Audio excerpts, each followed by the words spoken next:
Rhaegar Targaryen felt the heat of battle coursing through his veins, as though the very blood in his body had turned to molten steel. Even in the midst of chaos, with the din of clashing steel and the rancid scent of fear hanging heavy in the air, there was a strange sense of clarity that sharpened his every perception. The Trident's waters churned and swirled like a wrathful creature behind him, its surface a bloody swirl in places where fallen men drifted. Knights and foot soldiers lay in heaps across the sodden banks of the river, their armor shattered, their banners torn, their dreams undone. Both sides fought with savage desperation, but the clangor of steel was beginning to fade. Men were tired, lances broken, swords chipped. Yet Rhaegar felt in his heart a surge of determination that refused to dim. It was the stubborn flicker of a destiny unfulfilled. He did not fight merely for his life.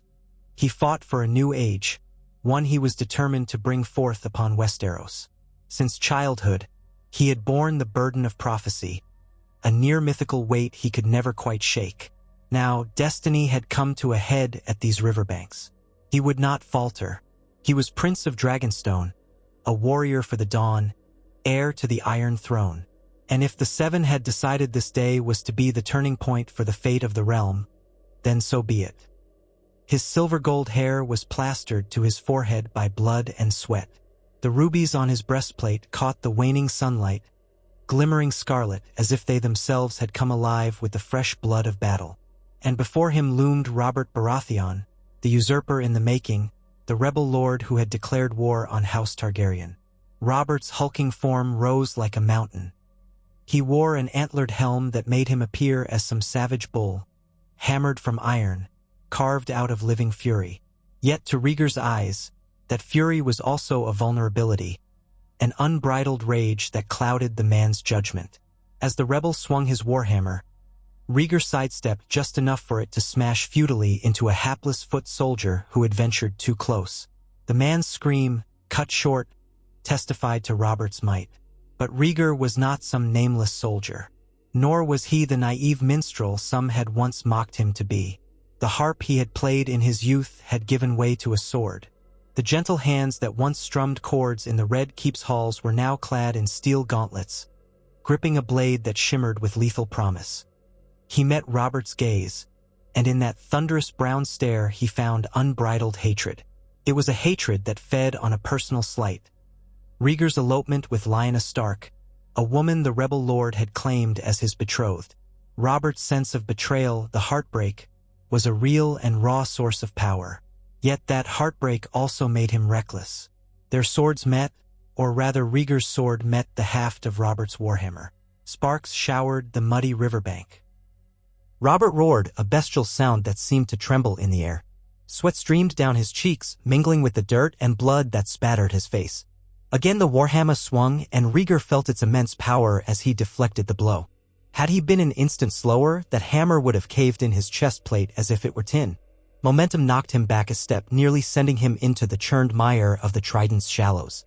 But he caught himself just in time, pushing off the slippery sand, swerving with all the grace of a princely knight so that the next strike only grazed his shoulder plate. He had to kill Robert Baratheon, there was no other recourse. If the rebel lived, the rebellion would persist, perhaps even triumph, and Targaryen rule would crumble like ancient ruins. The realm's fragile peace, already stretched thin, would shatter in 1,000 pieces. Rhaegar was a man of prophecy, yes, but also a man of practicality. The future could not be shaped through half-measures. The usurper had to fall. As Robert bellowed a new challenge, Rhaegar charged. His armor, though heavy, was fitted by the finest smiths in King's Landing.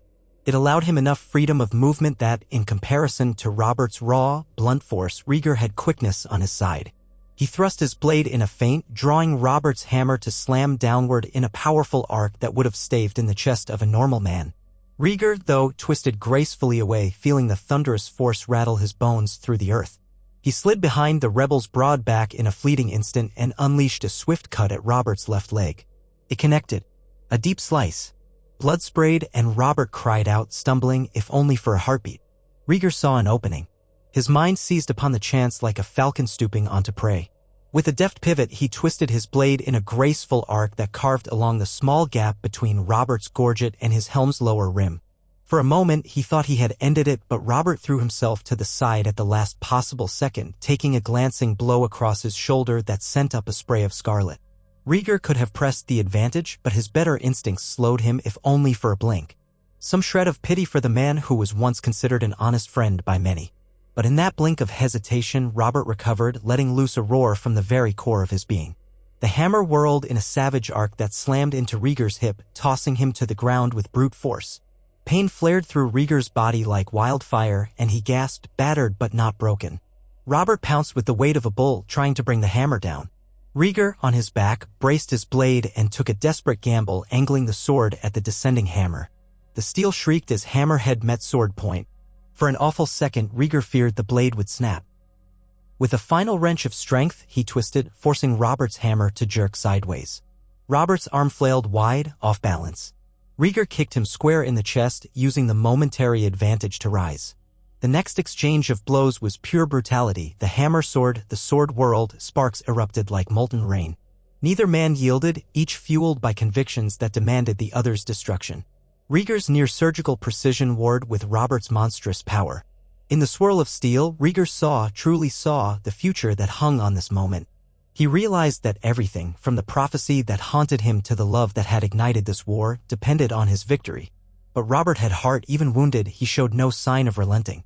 With blood soaking into the muddy ground around him, his face twisted in a grimace of unstoppable wrath. Rhaegar felt the gnaw of doubt.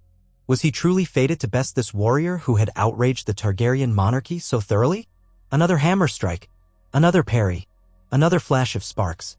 Then Rhaegar found himself face to face with Robert, so close he could see each bead of sweat in the bristles of the rebel's beard. Robert lunged. Rhaegar stepped to the side and spun, bringing his sword around in a deathly arc that sliced clean through Robert's side. The big man gasped, staggering. This time, the wound was mortal. Rhaegar saw the fiery light of life dim in Robert's eyes, replaced by confusion and a final surge of hatred. Blood gushed from his lips. Lyanna, Robert gurgled, tears of rage and heartbreak glinting in his eyes as he crumpled to his knees. And Rhaegar, victorious but trembling, finished it with a swift thrust through Robert's chest. The hammer fell from the rebel's hands into the mud. A hush seemed to overtake the battlefield for one heartbeat, then another. Those who watched gasped. The unstoppable Robert Baratheon was no more, cut down by the Prince of Dragonstone himself. It was as if the world's foundations had suddenly shifted. The fight drained out of the rebel ranks, replaced by shock or outright panic. Rhaegar, chest heaving, extracted his blade and let Robert's body slump to the ground. The water of the Trident, dappled with sunset, was stained with ribbons of crimson around them. Rhaegar planted his sword in the soil for a moment, leaning on it, trying to catch his breath. It felt as though an age had passed in those brutal minutes. Then, as if in answer to the moment's gravity, Targaryen banners rose all along the riverbank. Men who had fought for Prince Rhaegar, loyalists and knights who believed in the crown, raised their voices in a ragged cheer. The rebel line, leaderless, began to collapse. Some tried to flee, but mounted knights soon cut off escape routes. Others threw down their arms, stunned or heartbroken at the death of the man who had led them so fiercely. Rhaegar's close retainers rushed to his side, exultant but worried. They helped him remove his helm, saw to his wounds, fussed and praised in equal measure. On any other day, Rhaegar might have exulted in the triumph of a pivotal battle, but all he felt now was a sense of grim finality. He had killed a man who possessed a rare, raw strength. Yet the war was not quite ended. Stannis and Renly Baratheon, Robert's brothers, might still hold Storm's End. Jon Arryn remained formidable if he chose to keep fighting. Eddard Stark, the Quiet Wolf, could harbor 1,000 resentments. And there was Lyanna. For her, this war had begun. For her, countless had bled and died. He had stolen her away from the Storm Lord, from her betrothed. But had he given her a better life? He did not know if she even truly loved him or merely the idea of escape. Yet, no matter the complexities of that love, he knew one thing. He had to create a kingdom that would keep her safe from retribution, from fear, and from regret. As his men raised him up, chanting his name, Rhaegar stared at the corpse of Robert Baratheon. The usurper was undone.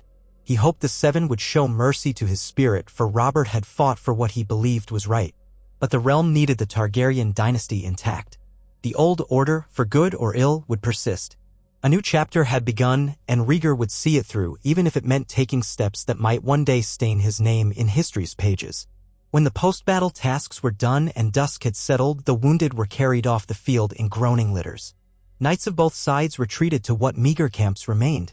The sound of weeping mingled with the crackle of torches along the riverbank. Rhaegar stole a moment's respite, wearily entering his tent. He peeled off his battered armor, letting out a hiss of pain as bruises throbbed across his torso. Though the blow from Robert's hammer had not shattered his bones, it had left him black and blue. In the flickering candlelight, as maesters prepared to clean and bandage his wounds, he watched the shadows twist on the canvas walls. How quickly one man's life could extinguish the flame of another's. But what now? He had no time for reflection that night. Urgent matters demanded his attention. A message had arrived, brought by a rider from King's Landing. The Mad King, Rhaegar's father, was in a precarious state of mind, even more volatile. Word had also come that Eddard Stark was marching south, outraged by rumors of Lyanna's captivity. The realm was a tinderbox that could still erupt in new flames. That night, Rhaegar barely slept. Visions of prophecy plagued him. He saw images of dragons flying over Winterfell, the roar of a great beast echoing off cold northern walls, the very stones trembling in expectation. A voice whispered of ice and fire entangled together in destiny. Then the dream shifted to the sight of a great northern keep, its walls battered by a winter storm. In the courtyard stood a figure in silver-gold hair, crowned in a circlet of rubies. But behind him, hidden by swirling snows, was a monstrous shape wreathed in shadow. He woke with a start, chilled and uncertain. Daylight streamed through the tent flap, and the sounds of an army breaking camp surrounded him. Horses neighed, men shouted for fresh water, pots clanked, and the entire host was gearing up to march. There was no time to interpret the dream, no time to do anything but press forward. They began their trek southward, planning to re-establish control over key territories. Yet news came that the loyalist forces at King's Landing were in disarray. The Mad King had executed some suspected traitors, fueling more unrest. Looters roamed the countryside near the capital, and many towns were near rebellion. Rhaegar's brilliant victory at the Trident had cut down the rebellion's central figure, but the aftermath threatened to tear the kingdom further apart if not handled swiftly. He traveled with a retinue of knights and highborn lords who had thrown in their lot with House Targaryen. Among them, Ser Barristan Selmy remained a rock of calm reassurance, a living legend whose sword had tasted the blood of many foes that day at the Trident. There was also Lord Connington, Rhaegar's dear friend, who wore a fierce pride at having participated in the victory. They counseled Rhaegar on the next steps, eager to quell the last vestiges of open rebellion. But instead of marching straight to King's Landing, Rhaegar made a decision that confounded many. He ordered the army north. News had reached him of Eddard Stark heading south, evidently to continue the fight or negotiate for his sister's return. But Rhaegar felt a sense of urgency drawing him in that direction. Perhaps it was the dream that haunted him, or the knowledge that the North's loyalty hung in the balance. They had to settle matters with House Stark peacefully or otherwise. The North remained a massive, rugged territory capable of raising thousands of loyal swords if they chose to continue the rebellion under Eddard. Rhaegar could not allow that possibility to linger. If he united with Eddard Stark or bent him to the crown, he could quell the spirit of rebellion that might otherwise linger for generations. The prophecy whispered in his ear, urging him forward to Winterfell, the ancient seat of House Stark. The lords who followed him acquiesced to his plan. Their numbers were substantial enough to intimidate any northern host. Still, Rhaegar insisted on sending ravens ahead, requesting a parley with Eddard Stark. He tried to phrase the message in a tone of respect, a plea for negotiations rather than immediate bloodshed. Rhaegar wanted to broker a peace that would integrate the North firmly under Targaryen rule rather than see thousands more die to quell the last of the rebellion. They crossed the neck in somber procession, mindful of the treacherous bogs and watchful crannogmen. Word traveled ahead that the Targaryen prince was coming with a formidable host. At Moat Cailin, the northern fortress that guarded the approach to the north, they found the great towers lightly manned. The watchers on the battlements stared in dismay at the approach of dragon banners, and though a few arrow shafts were loosed, they soon realized the futility of resisting. Rhaegar's men secured the fortress without major bloodshed, promising fair treatment to those who surrendered. The Targaryen host then pressed onward, hugging the King's Road. Even though it was late in the year, the chill in the northern air grew sharper with each passing league. Gray skies stretched overhead, and the wind whistled through the pine forests that bordered the road. Rhaegar himself rode near the front, keeping his eyes peeled for any sign of ambush. Eddard Stark was a famously honorable man, yet these were desperate times, and the cause of House Stark was personal. If Stark believed his sister to be a hostage, he might not hesitate to strike in secret. Rhaegar's retinue remained vigilant, for only a fool would underestimate the wolves in their own territory. They encountered small villages where the townsfolk gazed at them with fear or suspicion. Some whispered of monstrous dragons come to torment the north. Rhaegar instructed his soldiers to pay for supplies to avoid pillaging. Hearts and minds had to be won, not crushed. Wherever possible, he made sure local maesters were left behind with coins to buy new seeds or feed for the winter. Small gestures, but hopefully enough to sow the seeds of trust. Still, caution was prudent. Every day, the Targaryen knights expected news of an ambush, but it never came. Instead, they found a small party under the Stark banner waiting for them near the last river. Leading them was Eddard Stark himself, gaunt, grim, a man whose sorrow for his fallen friends was etched into his features.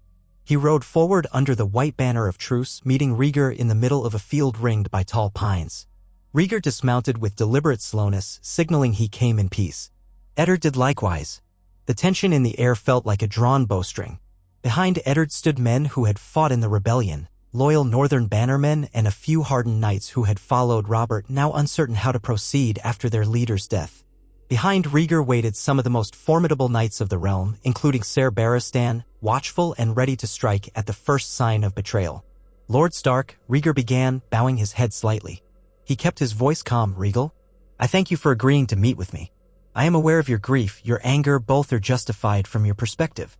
But I beg you to open your ears. I do not come to spill more blood. I come to end the war.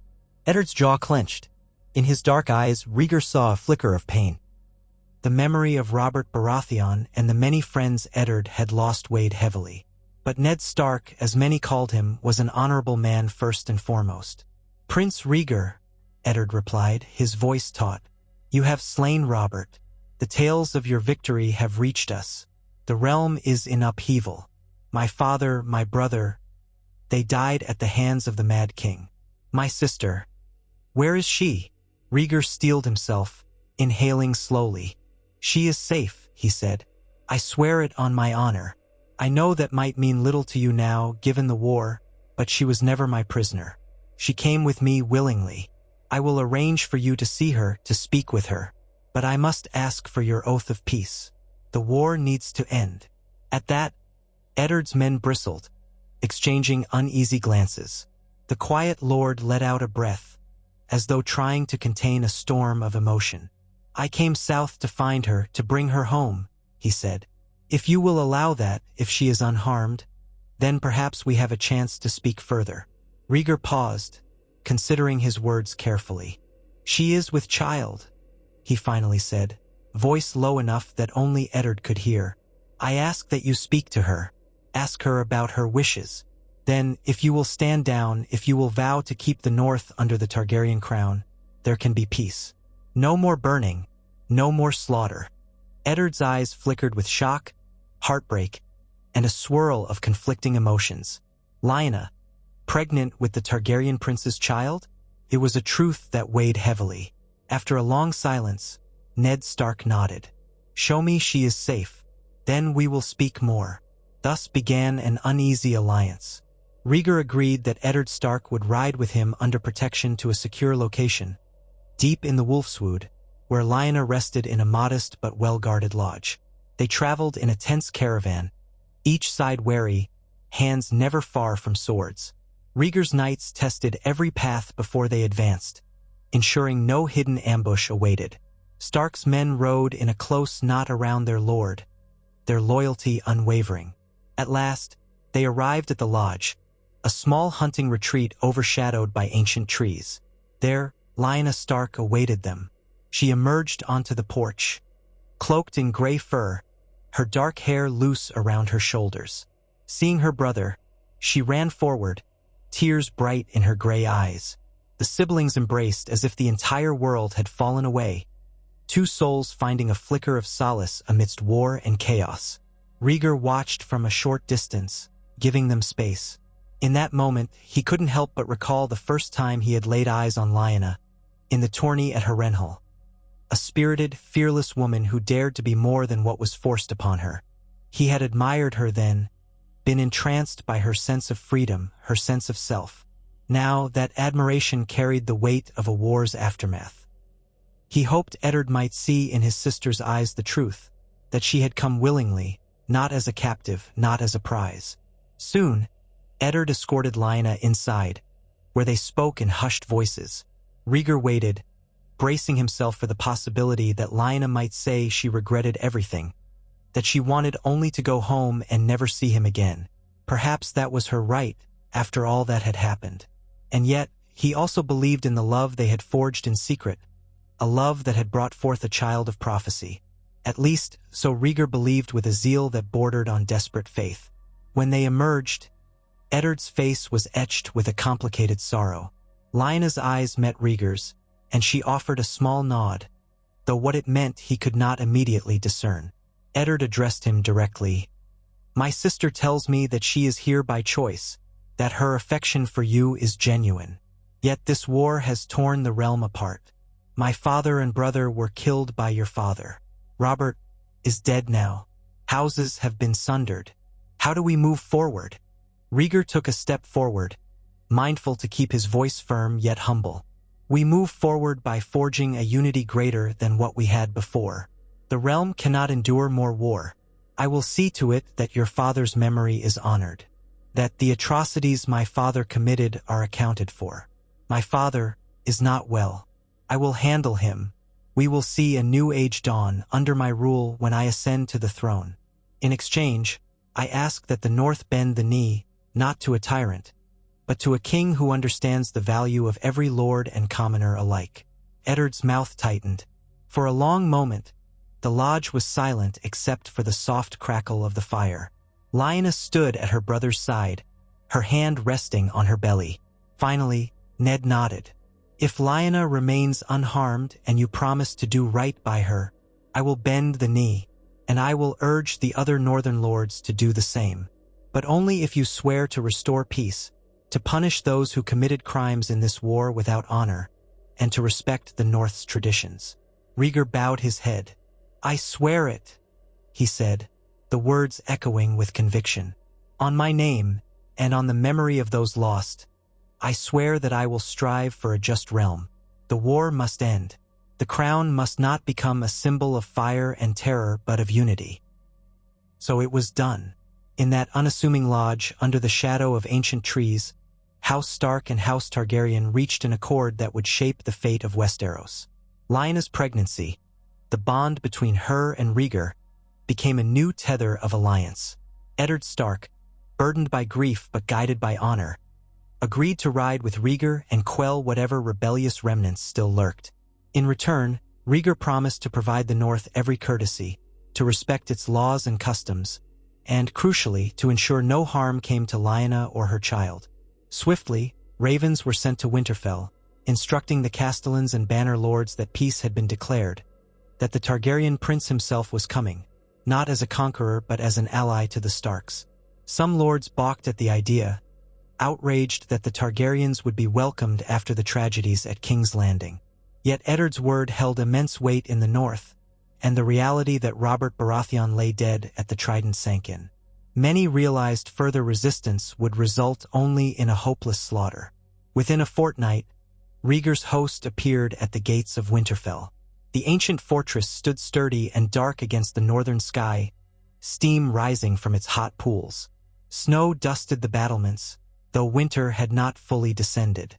Guards atop the walls watched uneasily as Targaryen banners fluttered beside Stark ones. The gates opened at Eddard's command. Rhaegar and his knights rode through, silent, their eyes scanning the courtyard. It was a scene that might have seemed unthinkable mere months prior. Targaryen soldiers entering the seat of House Stark in peace.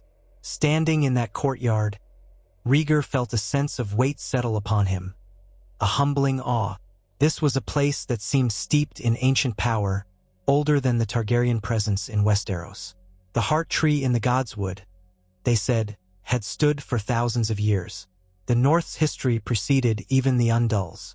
And here he was, a southern prince bearing the lineage of Valyria, forging a fragile peace with the keepers of this land's oldest traditions. The next days were a whirlwind of negotiations and ceremonies. Eddard Stark called his bannermen to assemble in the Great Hall, where they all knelt in the presence of Lyanna to hear Rhaegar speak. He promised justice for crimes committed under his father, the Mad King. He vowed that the North would not be taxed unjustly, nor forced to accept southern interference in its internal customs. In return, the lords of the north bent the knee to Rhaegar, acknowledging him as heir to the Iron Throne. They swore to keep the king's peace, to not rise in rebellion as long as Rhaegar honored his word. That night, a feast was held, though it was more somber than celebratory. Too many had died for there to be unbridled festivity. Still, it was a gesture of acceptance. The tables groaned under roast boar and venison, thick stews and freshly baked bread, ale and wine flowing freely. The Targaryen knights feasted alongside the northern lords, both sides trying to bridge the lingering gulf of mistrust. Rhaegar, though not naturally boisterous, made an effort to converse with various bannermen, praising their courage, their loyalty, offering condolences for the losses they had suffered. Some remained cold, nursing old grudges. Others, particularly younger knights who had not yet fought in many battles, seemed intrigued by the presence of the famed Prince of Dragonstone who had slain the mighty Robert Baratheon. At the high table, Lyanna sat beside Rhaegar, her brother on her other side. Though the tension between them all was palpable, there was also a sense of shared relief. The war had not ended entirely across the realm, but for the north, the fighting would cease. Rhaegar had sealed that vow with his word. After the feast, well into the night, Rhaegar found himself drawn to the godwood. He slipped away, seeking solitude among the ancient weirwoods. Snow crunched underfoot as he walked the winding paths. Eventually, he came upon the heart tree, its face carved centuries ago, weeping red sap that stained its trunk. The moon's pale light fell upon the clearing in a ghostly hush. In the silent gloom, Rhaegar knelt. He was no follower of the old gods, but in the wake of so much death, in the midst of forging a new path for the realm, he felt the need to offer some quiet reflection. He did not hear footsteps, so when a voice behind him spoke, it startled him. "You pray to gods you don't know, Targaryen?" Rhaegar stood, turning to find Eddard Stark. The Lord's gray eyes seemed reflective in the dim light. "I pray to the Seven, but I also pay my respects," Rhaegar said softly. "I do not know if these old gods exist, truly, but if they do, I would have them judge my heart. My intentions." Eddard joined him by the heart tree. "If they do exist, they see much. They judge quietly. I have always felt their presence here, in the quiet, in the wind among the branches." Rhaegar glanced at the carved face, at the rivulets of sap-like tears. "This is a place of deep history," he said. "And what we do here, forging peace, is also going to be part of that long story." Eddard nodded. "I only hope the realm can find some measure of healing. My father and brother, we never had a chance at justice. Robert is gone. Jon Arryn may still hold a grudge. Stannis and Renly Baratheon may gather strength. What future do you see for them?" Rhaegar let out a weary sigh. "I do not know. My father has done many terrible things. The realm is fracturing because of it. I cannot let him rule any longer. He must be replaced. For the sake of the kingdom." Eddard considered him in silence, the hush of the godwood enveloping them. "I never thought I would stand with a Targaryen after what happened to my family," he said at last. "But if what my sister says of you is true, if your heart is true, perhaps we can find peace. That does not absolve you of everything that has happened, but it is a start." Rhaegar inclined his head, acceptance in his eyes. "Thank you for that. I will do what must be done. I promise, Lord Stark, the future will be different than the past." They parted ways soon after, returning to the keep. Rhaegar found Lyanna in a chamber warmed by a blazing hearth. She looked out the window at the moonlit courtyard, seeming lost in thought. When he entered, she turned, a small smile curving her lips. In the firelight, her face seemed both resolute and vulnerable. "It feels strange to be home," she said softly. "I ran from it in some ways. Now I've returned, carrying your child." He stepped closer, placing a gentle hand on her shoulder. "You do not regret it, I hope." Her eyes glistened. "War, that's the regret. The death, the pain. But you? No. I chose this. I chose you." They spoke quietly into the night, discussing the future of their child, the uncertain path of the realm. Lyanna was a woman of spirit, unafraid to speak her mind.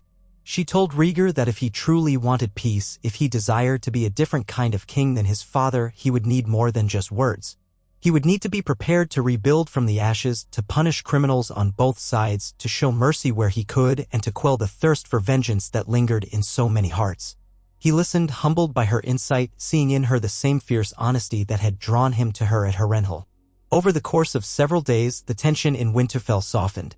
Rhaegar and Eddard began to work out the logistics of House Stark's submission and the Targaryen promise of autonomy for the north. A formal ceremony was planned in the Godwood where Eddard would kneel before Rhaegar, pledging loyalty, and Rhaegar in turn would vow to uphold the North's rights. Many of the lords of the north attended, gathering in the crisp autumn air to witness the moment. Rhaegar wore dark armor inlaid with subtle dragon motifs, while Eddard Stark was clad in wolf grey. The heart tree loomed behind them, silent witness to a solemn ritual of unity. Kneeling, Eddard pledged, "I, Eddard of House Stark, do hereby swear fealty to Prince Rhaegar Targaryen, future king of the Undulls, the Rhoynar, and the First Men, Lord of the Seven Kingdoms, and protector of the realm. In the name of the old gods and the new, I pledge my life and my sword. The North shall answer the king's call." Then Rhaegar bid Eddard rise, placing a hand on the man's shoulder. "I, Rhaegar of House Targaryen, do hereby swear to protect the North and its people, to honor its traditions, and to hold each life dear. I vow to be a just ruler, never to repeat the sins of my father. In the name of the Seven and in the sight of these old gods, I bind my house to yours in friendship and in peace." When Eddard rose, applause rippled through the gathered lords and knights. Not all faces were joyful, but there was a palpable sense of relief. The vow was sealed. The North, for now, stood with the Targaryens. Though the rest of the realm might still be in turmoil, a foundation of peace had been laid here in the heart of the North. News soon spread that Rhaegar had taken the measure of claiming Winterfell as his seat, at least temporarily, in order to strengthen the alliance with House Stark. When word of this notion first circulated, it stirred whispers among the lords, both northern and southern. Winterfell was the ancestral seat of the kings in the north, the Starks' dominion for centuries. Was it not an insult for a Targaryen to claim it, even symbolically? But as the plan became clearer, it was revealed that Rhaegar's intention was to honor House Stark by establishing a royal presence in the north, affirming it was not a neglected corner of the realm. He proposed a dual seat, King's Landing for the south, Winterfell for the north. While the Mad King still lived, no one was safe in the capital. Rhaegar's presence in Winterfell would stabilize the alliance. Eddard Stark himself offered cautious acceptance, so long as the day-to-day governance of the north remained in Stark hands. Thus, the announcement was made: the royal seat would, for a time, be established at Winterfell, with Prince Rhaegar as regent of the realm, while the Mad King was quietly deposed, or at the very least, his powers curtailed. The intention was to recall Targaryen loyalists from King's Landing to come north, reuniting them under Rhaegar's leadership, all while negotiations and transitions of power could happen in a more controlled manner. Some questioned the wisdom of this. Could the North truly be the best place to rule all seven kingdoms? Yet Rhaegar believed that forging a deeper bond with House Stark was essential. The dream he had experienced, the echo of prophecy, told him that the union of ice and fire would be key to the realm's future. He was willing to follow that intuition, to do what kings before him had never dared. And so, on a day of iron-gray skies, Rhaegar Targaryen formally took up residence in Winterfell. The high seat of the Starks, that ancient wooden throne carved with dire wolf heads, was temporarily transformed. Rhaegar did not rework it into a dragon motif that would have been an affront to the old ways.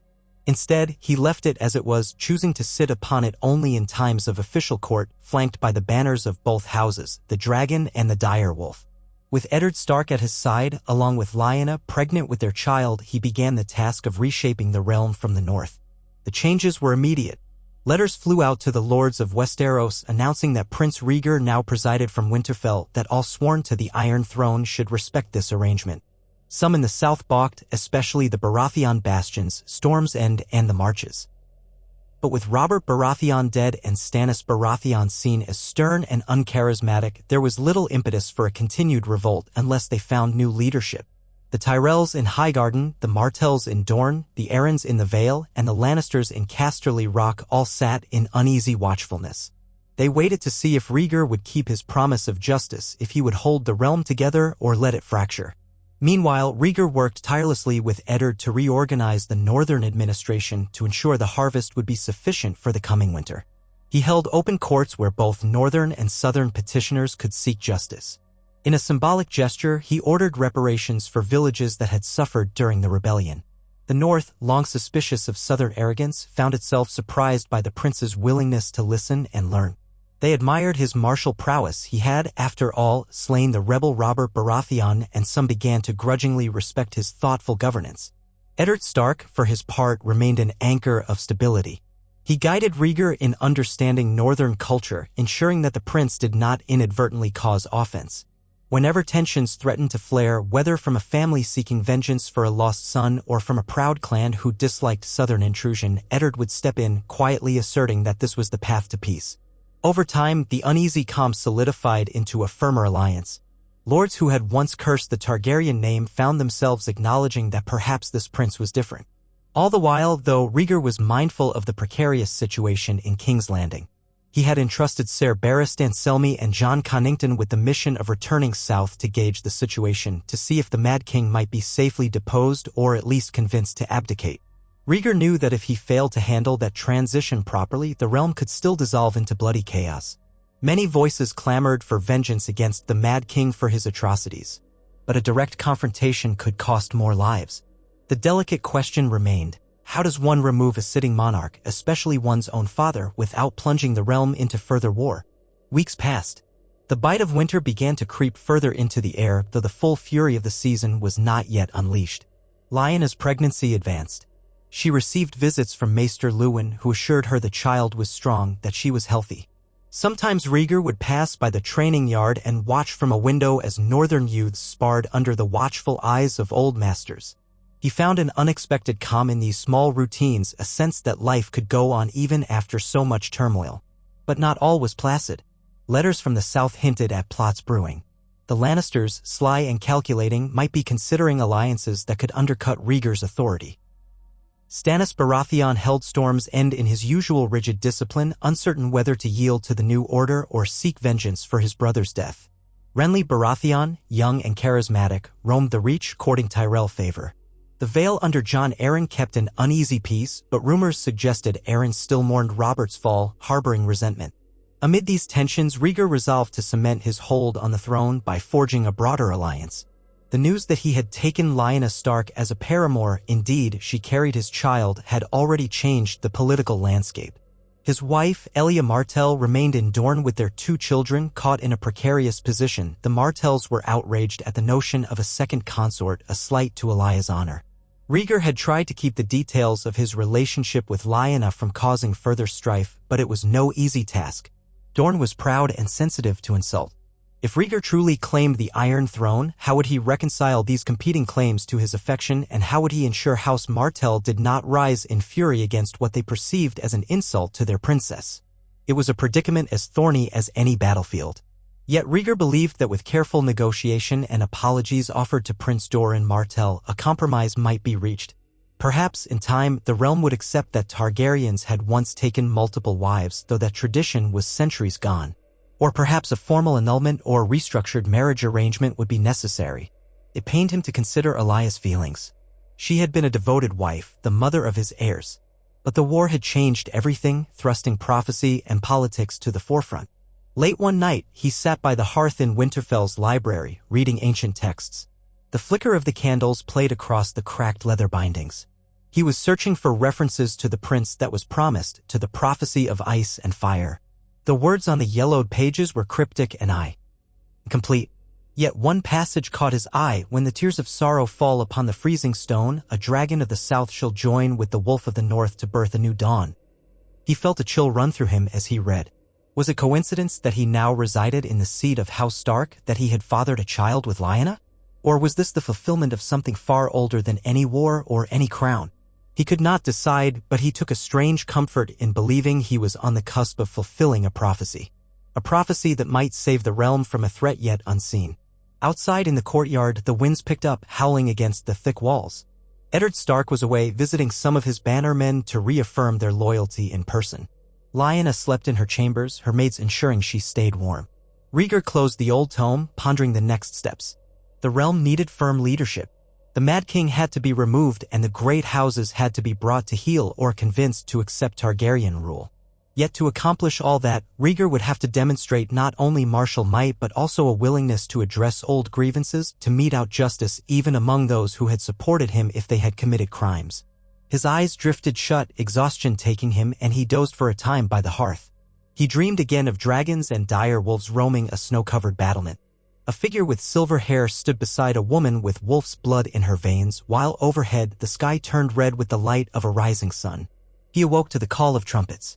Dawn's first light painted the sky a wintry gray. Rising stiffly, he went to see what the commotion was. From Winterfell's walls, he spied a column of riders approaching. At their head fluttered the standard of House Targaryen, a 3-headed dragon on black, and beside it the crimson griffin of House Connington. Jon Connington, Rhaegar's close friend, had returned from King's Landing. Rhaegar hurried down to the courtyard, flanked by knights. Connington dismounted, windblown and weary. His expression was grim. "My prince," he said, bowing. "I bring news from King's Landing. Your father grows more erratic by the day. He's had Pycelle imprisoned for treason. Varys suspects the Kingsguard is being manipulated to commit new atrocities.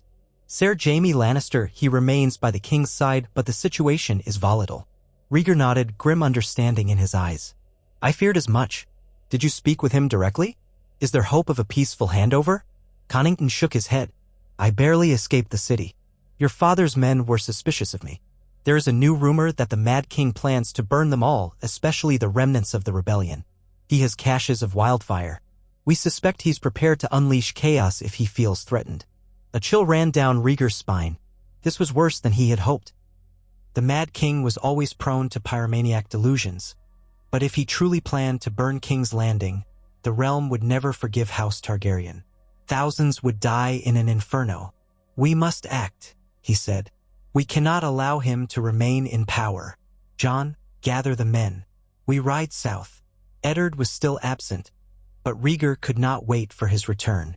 Taking a large contingent of loyal knights, as well as some northern bannermen who had sworn to support him, Rhaegar prepared for a forced march down the King's Road.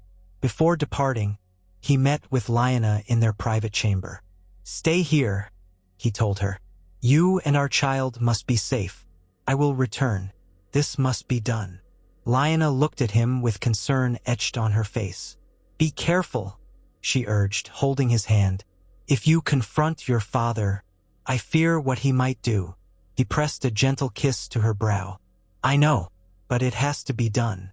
Pray for me, in your Godswood or at the Sept, whichever you choose. Pray that the realm sees a new dawn." With that, Rhaegar departed Winterfell, leaving Lyanna under the vigilant guard of the Stark household. The wind was cold, but he felt a fire of determination in his chest. He wore his princely armor again, the rubies polished, his silver-gold hair caught by the breeze. This time, he marched not to slay rebels, but to confront the father whose tyranny had sparked the rebellion in the first place. The journey south was swift. Fewer villages or towns obstructed them, and most people they encountered recognized the Targaryen banner and offered no resistance. Some still feared that the war might reignite, but Rhaegar announced his intent clearly: to secure the city, to protect the populace from the king's madness. Word spread like wildfire that Prince Rhaegar Targaryen was marching to depose his own father. In some corners, it was seen as an act of heroism. He would save the people from another monstrous act. In others, it was viewed as the final, bloody step in the Targaryen civil war that had quietly brewed for decades. As they neared the capital, the tension escalated. They learned that Ser Jaime Lannister was the only Kingsguard left in the city who might stand between the Mad King and a mob. Barristan Selmy and other loyalists had traveled to meet Rhaegar outside the walls. Selmy reported that the king had locked himself in the Red Keep, along with the pyromancers. "I fear he's prepared to burn every last living soul in the city," Selmy said gravely. If he believes himself cornered, Rhaegar knew there was no time for caution. The host approached King's Landing's massive walls, unopposed. The gates were barred, but many inside the city wanted them opened, terrified of what the king might do. Word reached Rhaegar that large sections of the City Watch had deserted or were refusing the king's commands. They were scared to set the city aflame. Pressed by time, Rhaegar's loyal knights made short work of the outer defenses, leveraging sabotage from within. The City Watch, who betrayed the king's orders, unbarred gates, letting Targaryen loyalists inside. Chaos reigned in the streets, citizens huddling behind boarded doors or running for the hills. Rhaegar led his men straight to the Red Keep, forging through half-organized resistance by some pockets of the royal guard.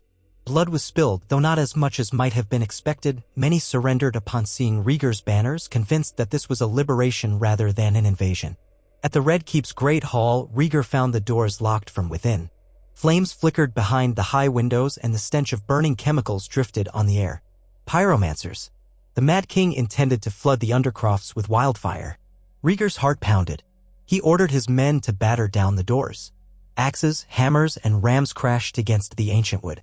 Inside, Ser Jaime Lannister was drenched in sweat, his gilded armor stained with blood.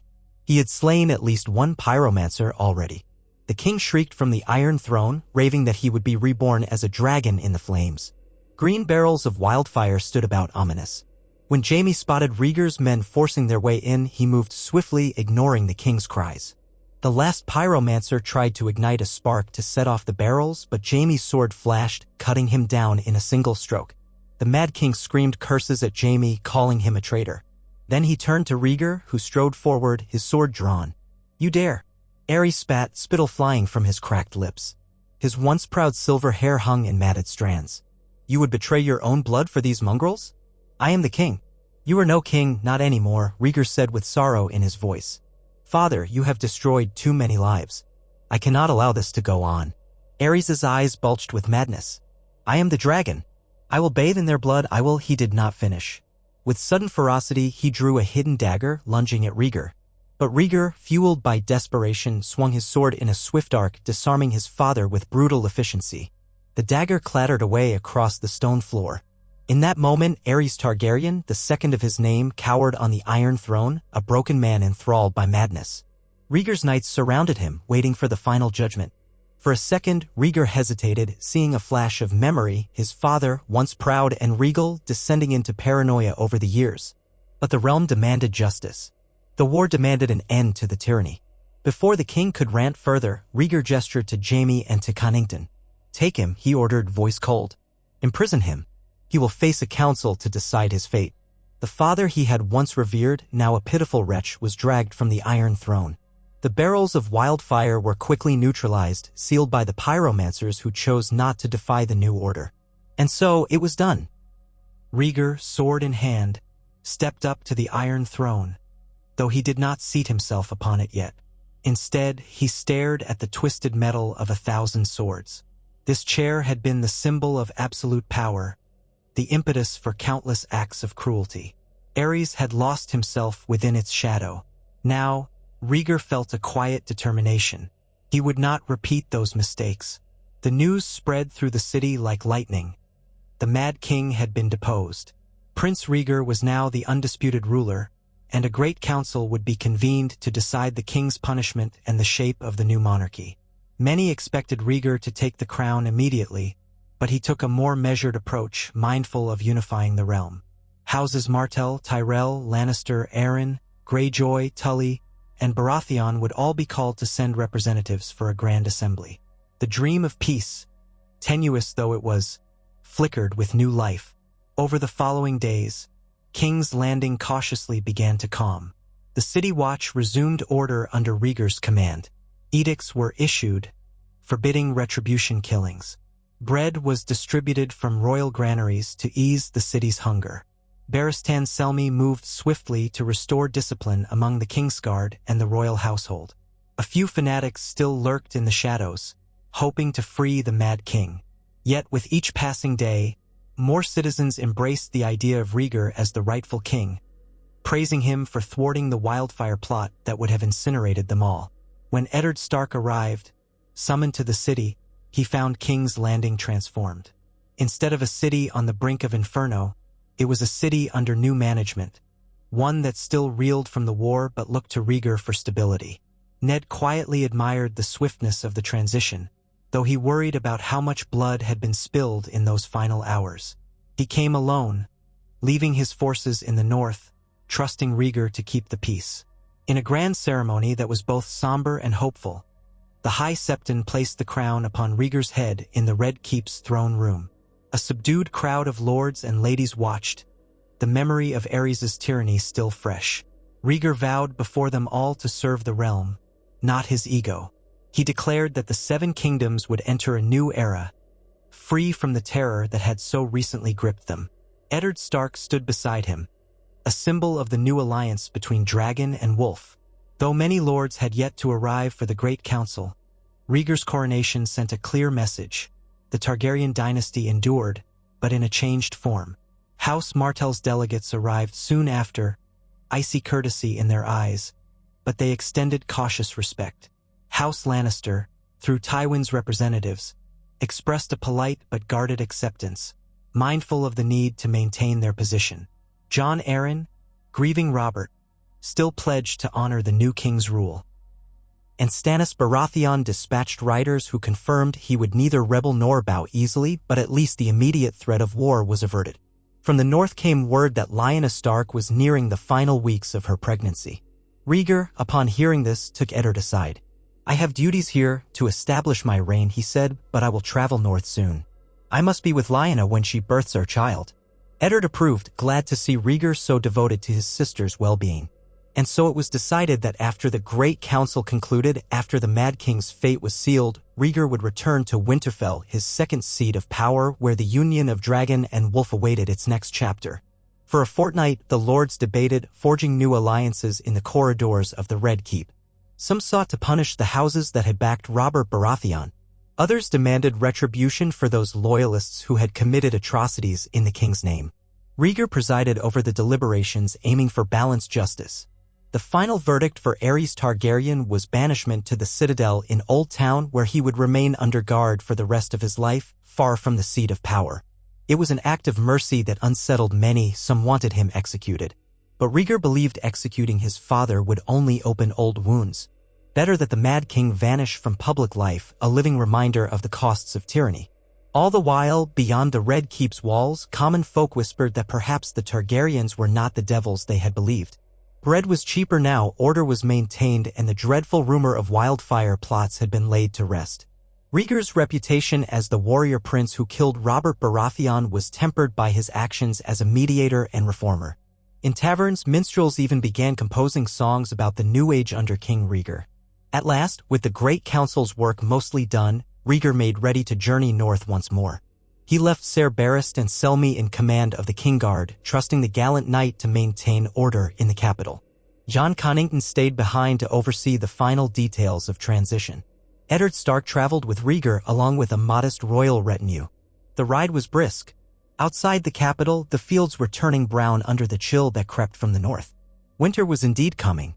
Approaching Winterfell felt different this time. Instead of a war host, they came as a royal procession. Banners of both the dragon and the dire wolf flew side by side. When they reached the great gates, the castle gave them a warm welcome, fires blazing, horns sounding, a stark contrast to the tension of the previous visit. Lyanna awaited them in her chambers, heavy with child but still possessing that fierce spark in her gray eyes. She embraced Rhaegar, relief evident in the tremor of her voice. "You did it," she whispered. "You ended it. The war, your father's reign of terror. You're king now." He held her, feeling the swell of her belly between them, a living testament to the bond that had changed the fate of Westeros. "I am," he said quietly, brushing a strand of hair from her cheek. "But I am also just a man, one who is trying to do the right thing." In the days that followed, Rhaegar settled once more into the patterns of Winterfell life, though now with the title of king.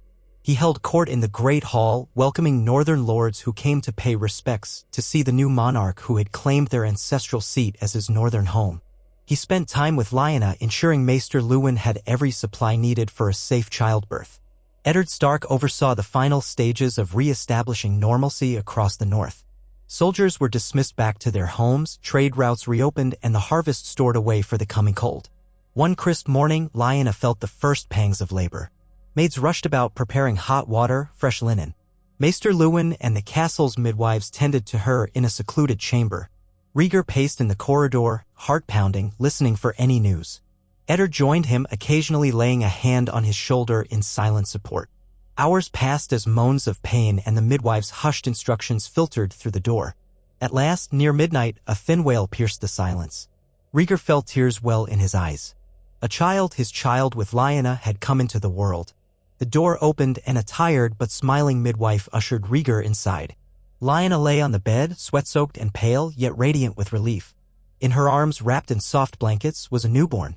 The baby had a dusting of dark hair, the promise of the Stark lineage, but faint silver glints hinted at Targaryen blood as well. "A boy," Maester Luwin announced. "A prince by all the laws of inheritance." Rhaegar gently cradled his son, feeling a wave of awe wash over him. Here was the union of ice and fire, a living embodiment of two proud houses. Lyanna gazed up at him, tears in her eyes. "What shall we name him?" she asked. Rhaegar murmured softly, gazing at the tiny face. "Aegon," he said after a moment. "A name worthy of a prince. A name that ties him to the legacy of conquering kings, but also to a new age. Aegon Targaryen, born of the dragon and the wolf." Lyanna nodded, resting her head back on the pillows. Aegon, she whispered, closing her eyes as tears slipped down her cheeks. Eddard Stark stepped in, gazing upon his nephew with cautious wonder. The lines of grief and hardship on Ned's face softened in that moment. He placed a hand on the babe's head. "Welcome to the world, little Aegon," he said quietly. The news spread quickly through Winterfell, then out to the north and beyond by Raven. King Rhaegar Targaryen had a new son, a child of House Stark and House Targaryen. Whispers of prophecy and new dawns circulated among those who still believed in such things. Others saw only the political significance. The North was now bound to the crown by blood. House Stark's fortunes would forever be entwined with the Targaryens. In the weeks that followed, as Lyanna recovered her strength, Rhaegar found a tranquility he had never known in King's Landing. He walked with his son in the Godwood, letting the child see the old trees swaying in the winter wind. He oversaw matters of state through letters from the south, delegating tasks to loyal advisors. The realm was still fragile, its wounds not yet fully healed, but the immediate crisis was past. The memory of the Trident and Robert Baratheon's death loomed like a distant thunder, but a new generation had begun with the birth of Aegon. Sometimes, on chilly nights, Rhaegar would stand atop Winterfell's battlements, gazing at the star-filled sky. He would think back to the moment his sword had pierced Robert's chest, the swirl of blood in the Trident's waters, the cheering soldiers who believed a single kill could end a war. Yet victory on the battlefield was only one step. True rulership demanded more. He remembered the vow he had made to Eddard Stark, to the lords of Westeros, to himself, that he would not become his father, that he would bring peace, not carnage. With a kingdom to rebuild, he knew the road ahead was long and uncertain. But the flicker of hope in his chest refused to die. He had claimed Winterfell, forging a bond with the North that might one day prove the realm's salvation. He had ended Robert's rebellion by slaying the rebel leader at the Trident, averting greater bloodshed, though some might argue about the number of lives lost. He had deposed the Mad King, saving King's Landing from a fiery apocalypse. And he had brought into the world a child who bore the inheritance of both ice and fire. In time, he told himself, the Seven Kingdoms would see that a Targaryen king could be just, that they need not fear fire and blood descending upon them. Perhaps in the songs of future years, they would sing of how Rhaegar Targaryen turned away from tyranny and built a realm where the children of wolves and dragons might flourish together. Until that day, he would stand watch over this land, from the warm springs and ancient stones of Winterfell to the marble steps of the Red Keep. He would protect his queen and his children, Elyas in the south, Lyanna's in the north. He would keep an uneasy peace with the powerful great houses, ever mindful of how quickly alliances could shift. Most of all, he would strive to be the king he had long prayed Westeros would someday have, a ruler who valued justice, mercy, and the well-being of his people above all else. It was a daunting task, daunting as the cold northern winds that swept across the courtyard each night. But Rhaegar felt no regret. He had chosen this path from the moment he faced Robert Baratheon on the Trident and emerged victorious. The realm was worth the struggle, worth every sacrifice. And in the quiet hush of Winterfell, with snow drifting down upon its ancient walls, he felt a peace that transcended the crown, transcended the ghosts of war. In that stillness, he found the resolve to guide his kingdom forward, one careful step at a time, determined to usher in a new age for the Seven Kingdoms, an age shaped by the confluence of ice and fire, of duty and love, of honor and ambition. The past was blood, the present was toil, but the future, if he carried out his duty well, might hold a promise of light. And so he stood, the king in the north in all but name, at Winterfell's heart, listening to the soft cry of his newborn son and the deep hush of the ancient Godwood, and he knew that for the first time, Westeros had a chance to heal. Only time would tell if the scars of rebellion would fade, if houses once at war could truly stand united. But with every breath in his body, Rhaegar would strive to make it so, forging a realm strong enough to stand against any storm, forging a legacy that would be remembered not for cruelty and madness, but for hope and rebirth. And there, in the swirl of snowflakes under the pale moon, that legacy began in earnest. Rhaegar Targaryen stood upon Winterfell's battlements, the crisp northern wind teasing the ends of his silver-gold hair. Even in the gentle morning light, the thick stones under his feet radiated the north's timeless chill, a reminder that summer would not last forever and winter's threat lay ever on the horizon. Below, in the courtyard, stable hands were working with the horses, knights sparred in measured patterns, and a scattering of small folk bustled about their daily chores. The banners of the three-headed dragon and the direwolf still flew side by side above Winterfell's gates, proclaiming the new alliance of houses Targaryen and Stark. He could hear the faint cries of his newborn son from a window far below where Lyanna Stark rested with her ladies and Maester Luwin tending to mother and child. The memory of holding that tiny, fragile life in his arms still lifted his heart every time it crossed his mind. Aegon Targaryen, a name that bound the boy to the annals of Westerosi history yet also signaled a departure from the old ways that had ravaged the realm. Rhaegar's older children, Rhaenys and the other Aegon, resided in the Dornish marches with their mother, Elia Martell, for the time being. Word had reached him that Elia received updates with quiet dignity, though the pain in her letters was palpable. He had never meant to wound her, he had only followed the pull of prophecy and the call of his heart. Yet such rationales did little to soothe her pride or her sense of betrayal, and that hurt troubled him more than he cared to admit. Still, Rhaegar had no illusions about the precariousness of his throne. The entire realm lay in a tense peace.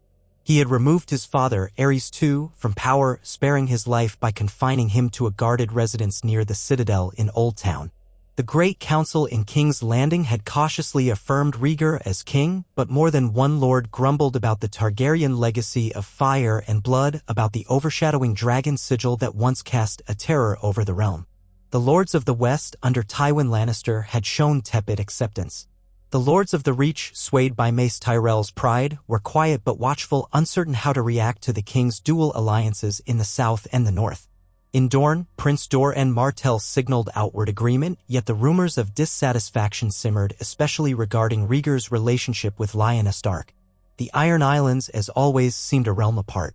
And Stannis Baratheon, holed up in Storm's End, was said to brood upon the memory of his fallen brother Robert, uncertain whether to bend the knee wholeheartedly or harbor a hidden desire for vengeance.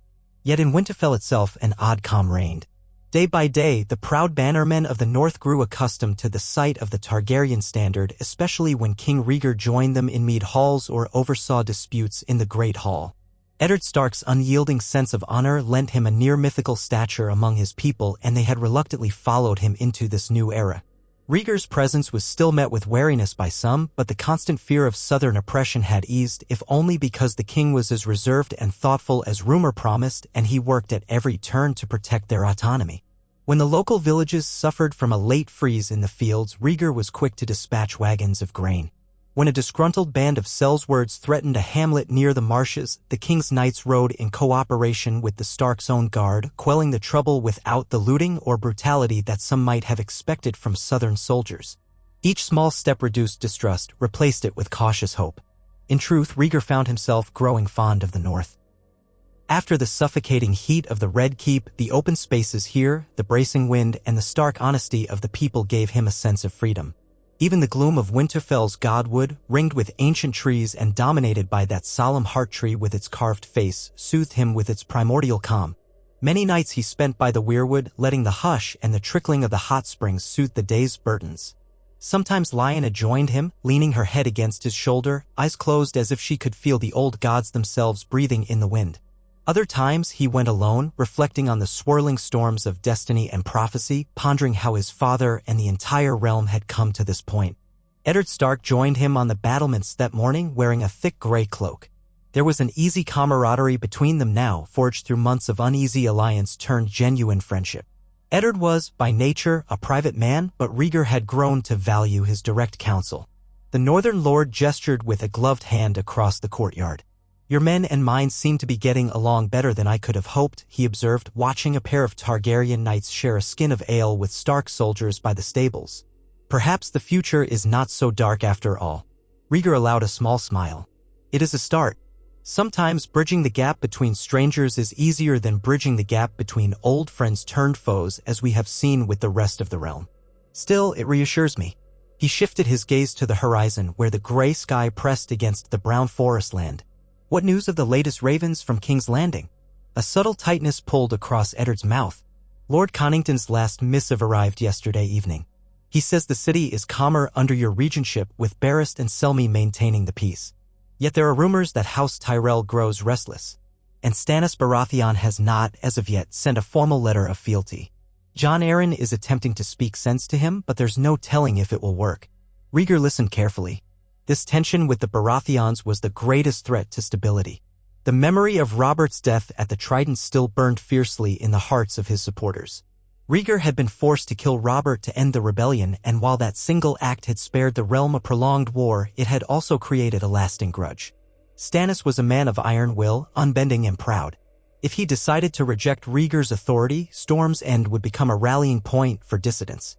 If Stannis will not bend, the realm could be in danger, Rhaegar murmured. He has no great love among the small folk, but soldiers respect his discipline.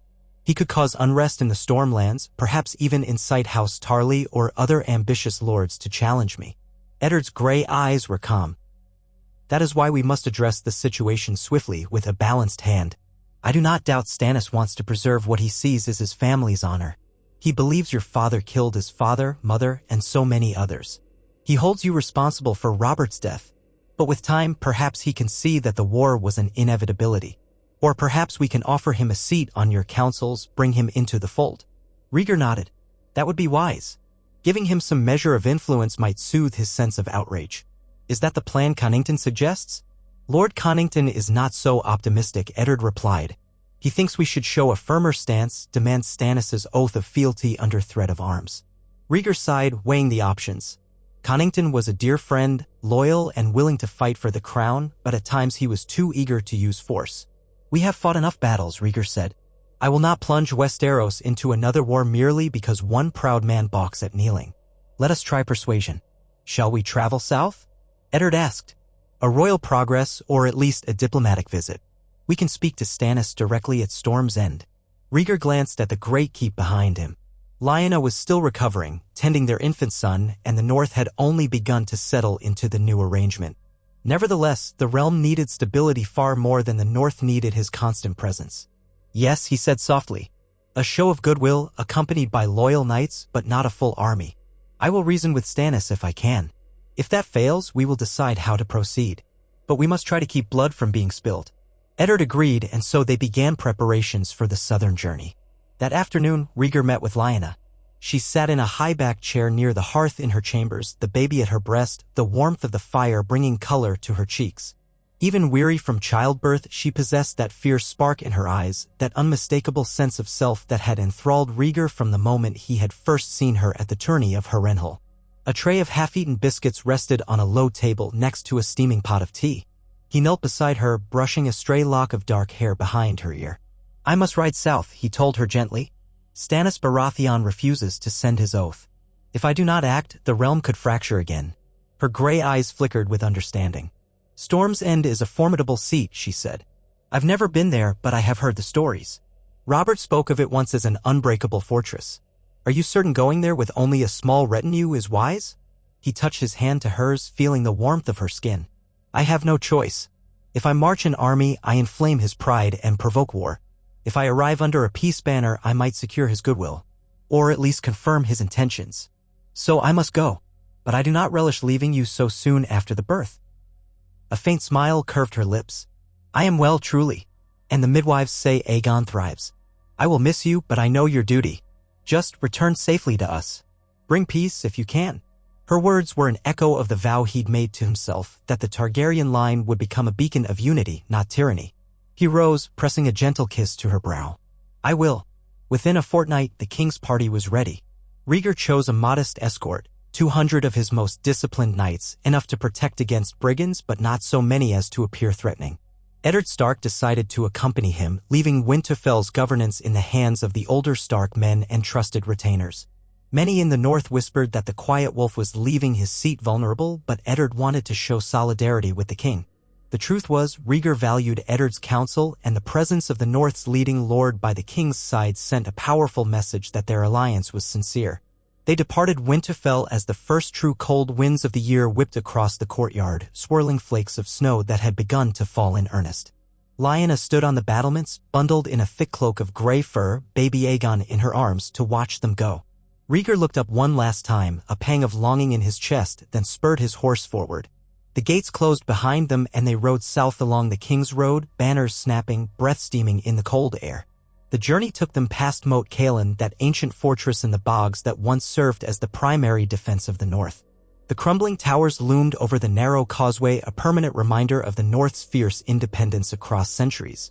Despite its small garrison, Moat Cailin was not the obstacle it once was. Eddard had left instructions that they be let through without delay. The Targaryen knights trotted by, glancing warily at the ruin. Rhaegar, having fought wars in these lands, felt a subdued respect for how easily an army could be trapped here. The causeway was narrow, the marshes deep, and a determined garrison might hold off a far larger force. It made him silently thankful that he had come north as a friend rather than a conqueror. Further south, the land grew gentler. The nights turned slightly milder, though winter's chill was creeping across the realm more each day. They passed villages that had seen raiders or mercenaries in the rebellion. Some still bore scars of burnt roofs and battered fences. But the people, upon seeing the dragon banner, no longer spat or fled in fear. Instead, many simply watched with curious or uncertain eyes. Some even recognized Eddard Stark and called out to him, for his name was well loved across the north and the Riverlands. Rhaegar took note of each settlement, memorizing their plight, reminding himself that a king's duty was to mend these wounds. After weeks of travel, they crossed the Blackwater and approached King's Landing. Though Rhaegar did not intend to remain, he needed to consult with his regent council and gather more information before the final leg of the journey. Word of his arrival preceded him, and the gates to King's Landing opened in welcome. Inside, the city bustled with more normalcy than he had expected.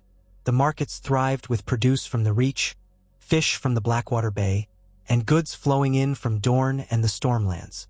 The gold cloaks of the City Watch seemed alert but not overly tense. Rhaegar couldn't help recalling how, not so long ago, these streets had been near anarchy under his father's reign, with rumors of wildfire caches and mass executions. Now, for better or worse, the city had begun healing, if only tentatively. In the Red Keep, Ser Barristan Selmy and Lord Jon Connington greeted the royal party. Barristan wore his white cloak with dignity, though his face betrayed relief at seeing the king. Connington bowed, face guarded. "Your Grace," he said, "we have held the city peacefully in your absence. But you should know that Lords Tyrell and Redwyne have both visited, each pressing for certain favors. The Vale remains uneasy, and Lord Arryn has tried to mediate with Stannis Baratheon, to limited success." Rhaegar shared a look with Eddard. This was precisely why they had come south. "I will speak with Lord Arryn myself," Rhaegar said. "Make the arrangements." That evening, in a small council chamber, Rhaegar met with the principal figures who had maintained order in the capital. Connington and Selmy were joined by a handful of minor lords and scribes. Eddard took a seat close by. Wine was poured, but few took more than a polite sip, for the matters at hand were too pressing for revelry. Lord Arryn, gray of hair and kindly in countenance, rose to address the king. "Your Grace, Stannis remains entrenched at Storm's End. He has reorganized the castle's defenses, stocked the granaries, and quietly hosts lords who once served under Robert. Some left after the rebellion collapsed, but they linger in the Stormlands, nursing grudges." Rhaegar listened gravely. "Has he done anything overtly aggressive?" "Not yet," Arryn answered. "He has not declared open rebellion, but neither has he acknowledged your rule. He refuses to take part in any council or to send any message except terse refusals.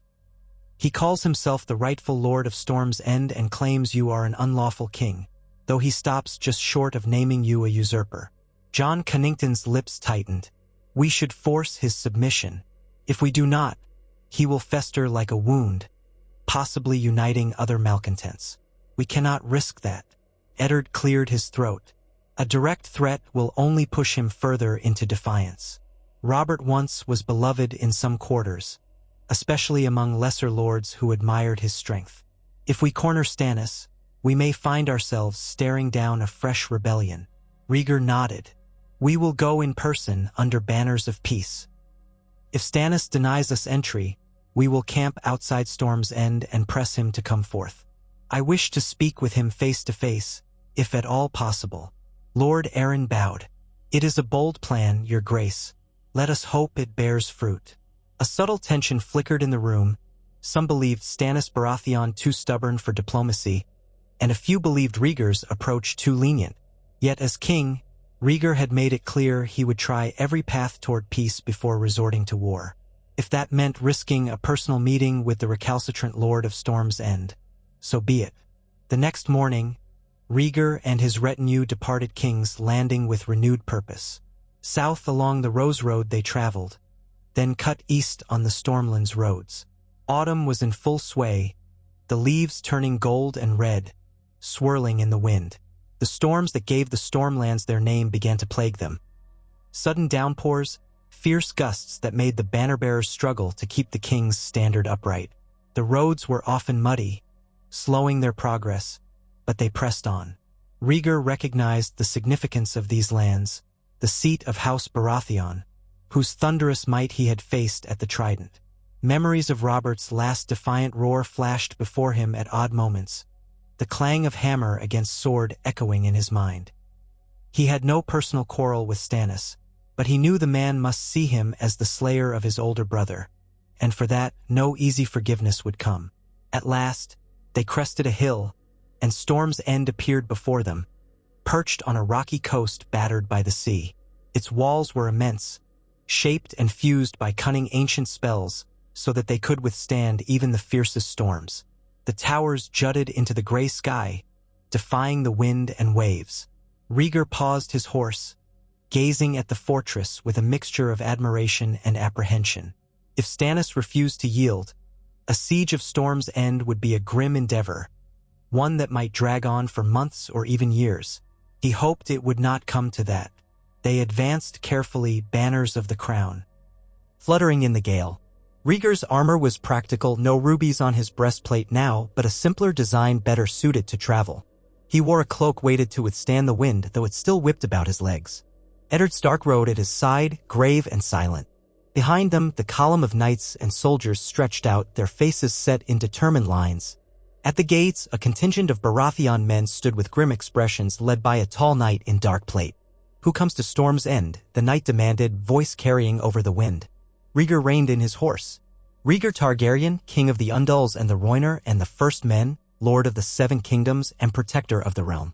I come to speak with Stannis Baratheon under a banner of peace." The knight's stern mouth tightened. "Wait here." He turned and disappeared through a postern door, leaving them in a tense silence broken only by the howling wind and the distant crash of waves. Long minutes passed. Eddard shifted in his saddle, scanning the battlements for signs of hostility. The men behind them fidgeted, hands on spear shafts. If Stannis refused them, the stage would be set for confrontation. At last, the tall knight returned. "My lord grants you entry. Leave behind half your escort, the rest may accompany you through the gates." Rhaegar nodded, grateful that Stannis had not outright refused. He ordered the bulk of his forces to remain camped outside, and with a smaller retinue he rode into the courtyard of Storm's End. It was a grim, echoing space of damp stone, battered by coastal winds. The Baratheon colors, stag on a golden field, hung from tall poles, their edges frayed. Soldiers lined the walls, watching with chilly reserve as the king of Westeros dismounted and handed his reins to a stable boy. Eddard followed, equally cautious. Stannis Baratheon emerged from a doorway accompanied by a handful of retainers. He was a gaunt man, hair thinning at the temples, a heavy brow giving him a perpetually dour expression. His jaw was set like granite, yet there was no mistaking the coiled tension of an unyielding will behind his dark eyes. He wore a simple doublet of black, trimmed with gold. Over one shoulder lay a cape pinned with a stag's head brooch. "Your Grace," Stannis said, the words formal but his tone as stiff as iron. He offered no bow. "You wish to speak? Let us speak." Rhaegar inclined his head, neither offended nor surprised by the lack of obeisance. "Thank you for receiving me." He cast a glance around at the armed men. Stannis had enough watchers and archers on the battlements to make any notion of forceful seizure ill-advised. "Shall we speak in private, Lord Stannis?" Stannis flicked a glance at Eddard. "And Lord Stark." Rhaegar's voice remained measured. "He is my ally and my hand in the north. I trust him with my life." Stannis gave a curt nod, as if the mention of trust was a mild rebuke. "Very well. Come inside." They followed him through a winding corridor into a large hall that was more Spartan than sumptuous. A single great hearth provided warmth against the damp chill, but the furniture was plain, the walls unadorned save for a few weapons and banners. Stannis gestured to a table. "Sit if you like. I have little in the way of hospitality to offer. Times are lean and winter looms." Rhaegar removed his gloves and took a seat, Eddard settling beside him. Stannis remained standing, arms folded, gaze unwavering. "Well, King Rhaegar," he began, voice clipped, "you have come to Storm's End. For what purpose?" Rhaegar braced himself to speak calmly. "Lord Stannis, the realm needs unity. We have come to seek your oath of fealty, as is your duty under the law of the 7 kingdoms. I know you have reason to resent me. I killed Robert, but that was war and our realm cannot afford to spill more blood. I offer a chance to join the King's Council to aid in governing the Stormlands and securing the realm's peace. Stannis's mouth pressed into a hard line. Robert was more than my brother. He was the rightful Lord of Storm's End, and he hated your house for good reason. Your father burned our people, murdered Ned Stark's family. Robert rose to avenge them and to claim the throne he believed was rightfully his through your father's madness. You ended that claim on the Trident. He paused, letting the memory of that battlefield hang in the air. Now you wear the crown and you come to me with talk of unity. Why should I bow? Eddard spoke, his voice quiet. Because the war is finished. Robert's cause was personal, Stannis. You know that. He was betrothed to my sister, and events spiraled beyond control. Rhaegar fights to rebuild what the Mad King tore apart. He has removed Aerys from power and ended the chaos in King's Landing. The kingdom breathes again. Will you bring it back to the brink for the sake of pride? Stannis' eyes flicked to Eddard. You supported Robert. You were brothers in all but blood. Now you serve the man who killed him. Do you feel no remorse? A shadow crossed Eddard's face and he inhaled slowly. I loved Robert as a brother, but I watched him become consumed by hatred after Lyanna's disappearance. He waged a war that might have set the entire realm ablaze. Rhaegar ended that war in a single stroke. For that I cannot begrudge him. I lost my own father and brother to Aerys' madness, yet I have made my peace so that the kingdom might heal. Stannis' jaw clenched. You speak of peace while the memory of Robert's blood is still fresh. Some of the lords here say we should fight on, that Robert's rightful claim cannot die with him. Yet I have no illusions. The realm does not cry out for another war, not now. He glared at Rhaegar. So you offer me a seat on your council? A trifling bribe. Rhaegar held his gaze steadily. Not a bribe. In acknowledgement of your abilities. I know you are a just man if stern. You command respect from your knights and bannermen. The realm needs such men to keep the king honest and to protect the people from tyranny, including my own. Will you assume that role or reject it? The question hung in the air, punctuated by the hiss of wind outside. Stannis paced a few steps, mind churning. He was not a man given to easy decisions, nor one to be sweetened by flattery. At length he stopped. You dethroned a tyrant, and I have heard from Lord Aaron that you showed mercy when others would have chosen fire and blood. The Stormlands are battered. We have no men to spare for a hopeless war. And he exhaled slowly. Robert is dead, and no measure of vengeance will bring him back. Rhaegar allowed himself a flicker of relief. Then you will swear fealty? Stannis inclined his head, but not by much. I will swear, so long as you keep your oath to govern justly. If I see your rule descending into your father's madness, I will not hesitate to oppose you. Rhaegar nodded solemnly. I would expect nothing less. Silence gripped the chamber. Then, stiffly, Stannis knelt. The stone floor scraped beneath his knee. I, Stannis of House Baratheon, do hereby swear fealty to Rhaegar of House Targaryen, King of the Undulls, the Rhoynar, and the First Men, Lord of the 7 Kingdoms, and Protector of the realm. I pledge to uphold his peace, obey his lawful commands, and defend his throne from enemies within or without. Rhaegar reached out, placing a hand on Stannis' shoulder. I, Rhaegar Targaryen, do hereby accept your service and pledge to uphold justice, to guard the realm against harm, and to protect the Stormlands as any loyal province of the crown. With that, Stannis rose, his posture rigid but the vow sealed.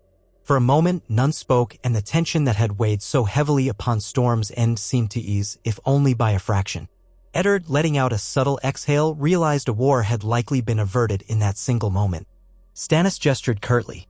You shall have rooms prepared for the night. In the morning, I will show you the state of the Stormlands. Then you may return to King's Landing or wherever you intend to hold your court. Rhaegar inclined his head in thanks. I would welcome the chance to tour the keep. Storm's End has a storied history. Stannis' lips twitched in what might have been the barest ghost of a smile. Aye, it does. Thus concluded the uneasy reconciliation between king and lord. That evening, Storm's End hosted a modest supper. The food was plain fish stew, hard bread, some boiled vegetables, but at least it was warm and the company civil. The lords who had gathered behind Stannis joined, though they were subdued, clearly uncertain how to interact with the king they had so recently viewed as an enemy.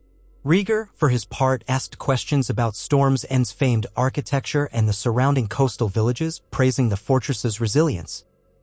Eddard quietly conversed with a few men who had once marched with Robert, speaking words of condolence and appealing to their sense of duty to the realm.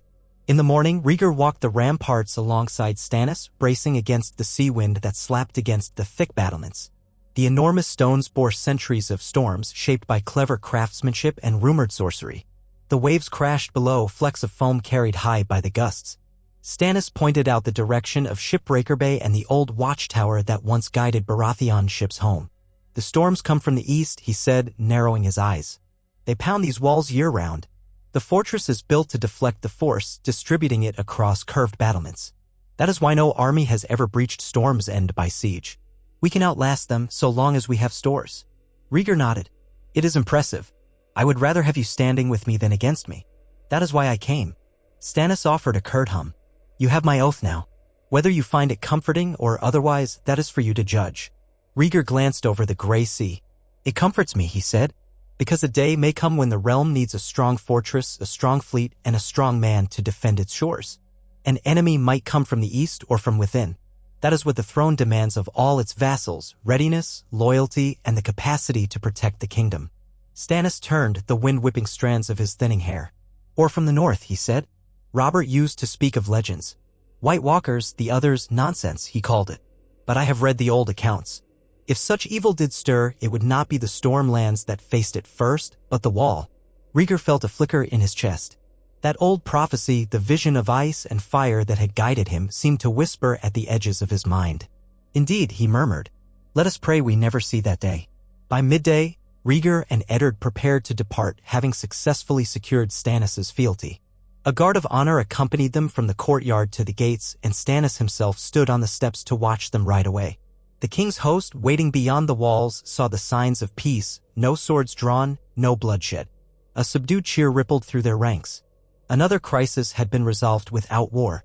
They set out for King's Landing again, traveling through intermittent downpours that soaked cloaks and chilled bones. Rhaegar allowed a small measure of relief to bloom in his heart. With the Stormlands reconciled, at least formally, the greatest immediate threat to his reign was alleviated. The question of House Martell and Elia weighed on him, however. He knew that ignoring Dorne's pride would be foolish, and rumors carried by travelers suggested that some in Dorne whispered about supporting a more direct claim for Elia's children if Rhaegar did not treat her with respect. It was not lost on him that his polygamous entanglement, Lyanna and Elia, was unorthodox, lacking any formal High Septon's blessing. Still, he clung to the conviction that prophecy demanded the child of ice and fire, that it might pave the way for the realm's salvation from a threat none yet understood. He and Eddard returned to King's Landing, where they found an air of quiet relief among the small folk. The news that Stannis had bent the knee eased a collective tension that had weighed upon the city. In the Red Keep, Rhaegar summoned his closest advisors to share the good tidings. Jon Connington congratulated him with a fervent clasp on the shoulder, though his eyes held a flicker of caution. "You have a remarkable skill in diplomacy, Your Grace," he said. "But not all men will be swayed by words." Barristan Selmy bowed. "Yet, for now, your peace holds. That is no small feat." Rhaegar took little time to rest. Winterfell beckoned him northward. His child, Lyanna, and the matter of unifying the realm from his newly declared second seat.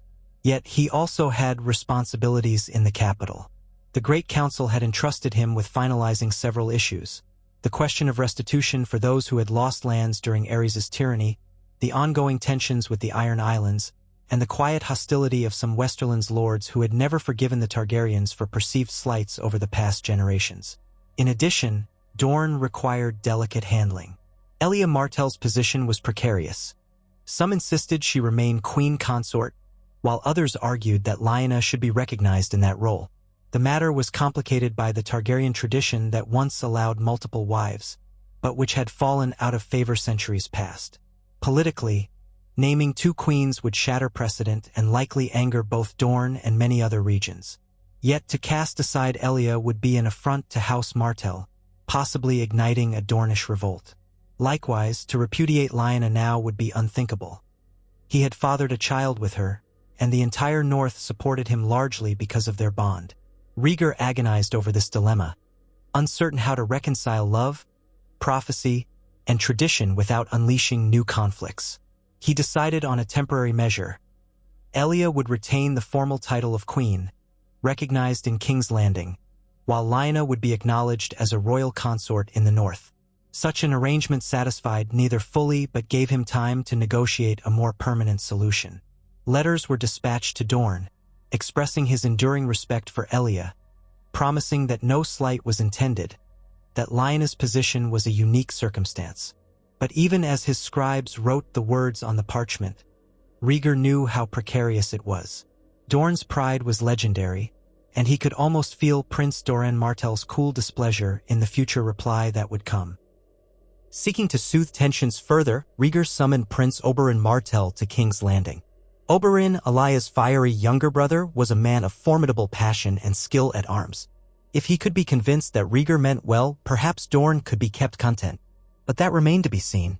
Days bled into weeks. Rhaegar attended to judgments in the throne room, hearing disputes between merchants, lords, and commoners alike. He ordered new roads built, decreed that the freedmen's quarter in Flea Bottom be expanded to allow for better sanitation, and encouraged the faith to open new soup kitchens as winter crept ever closer. These were small steps, but they chipped away at the image of Targaryen cruelty. At night, he dreamed of the far north, of Winterfell's halls and the quiet hush of the Godswood. He yearned to be there again, near Lyanna and his son, away from the labyrinth of court politics. But a king's duty demanded he remain until the realm's immediate issues were settled. Finally, word arrived from Dorne that Prince Oberyn was en route. Rhaegar arranged a formal reception in the Red Keep's Grand Hall. When Oberyn arrived, it was with a retinue of lightly armed Dornishmen and a few ladies who carried themselves with the lithe grace so associated with the desert land. Oberyn himself was lean, dark of hair and eye, wearing clothes that blended the Dornish style with the practical edge of a warrior. He entered the hall with confidence, ignoring the suspicious stares of some of the king's advisors. Rhaegar descended from the Iron Throne to greet him. "Prince Oberyn, I bid you welcome to King's Landing. It has been too long." Oberyn inclined his head, a half-smile curving his lips. "Your Grace, you look well. A far cry from the last time I saw you in these halls, when your father still sat the throne." Rhaegar waved away the mention of Aerys. "Much has changed since then, for both of us." Oberyn's eyes glittered with irrepressible curiosity. "So I've heard."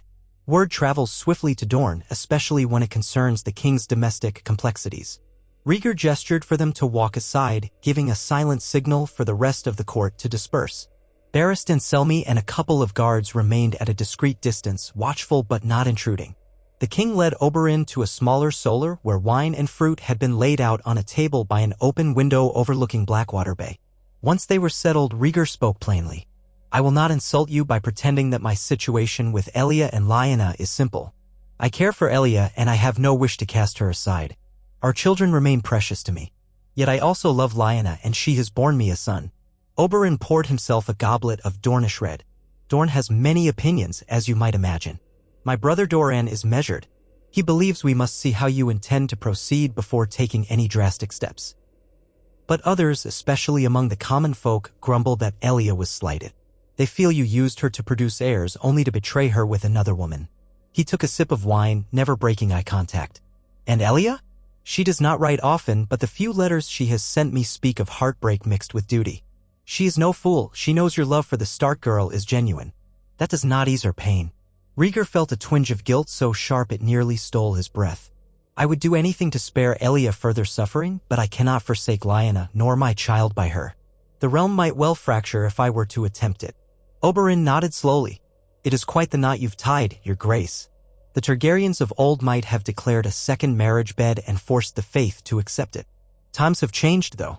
The faith has no desire to see polygamy restored, and half the realm would cry sacrilege." Silence hung between them, broken only by the cry of gulls over the bay. Rhaegar ran a hand through his hair, feeling the weight of years pressing down. "What would you advise me to do?" Oberyn's mouth curved in a wry grin. "You place me in a precarious position, asking me to shape the king's marital policy." Then the grin softened. "But I will speak honestly. I think you should keep Elia recognized as queen, officially.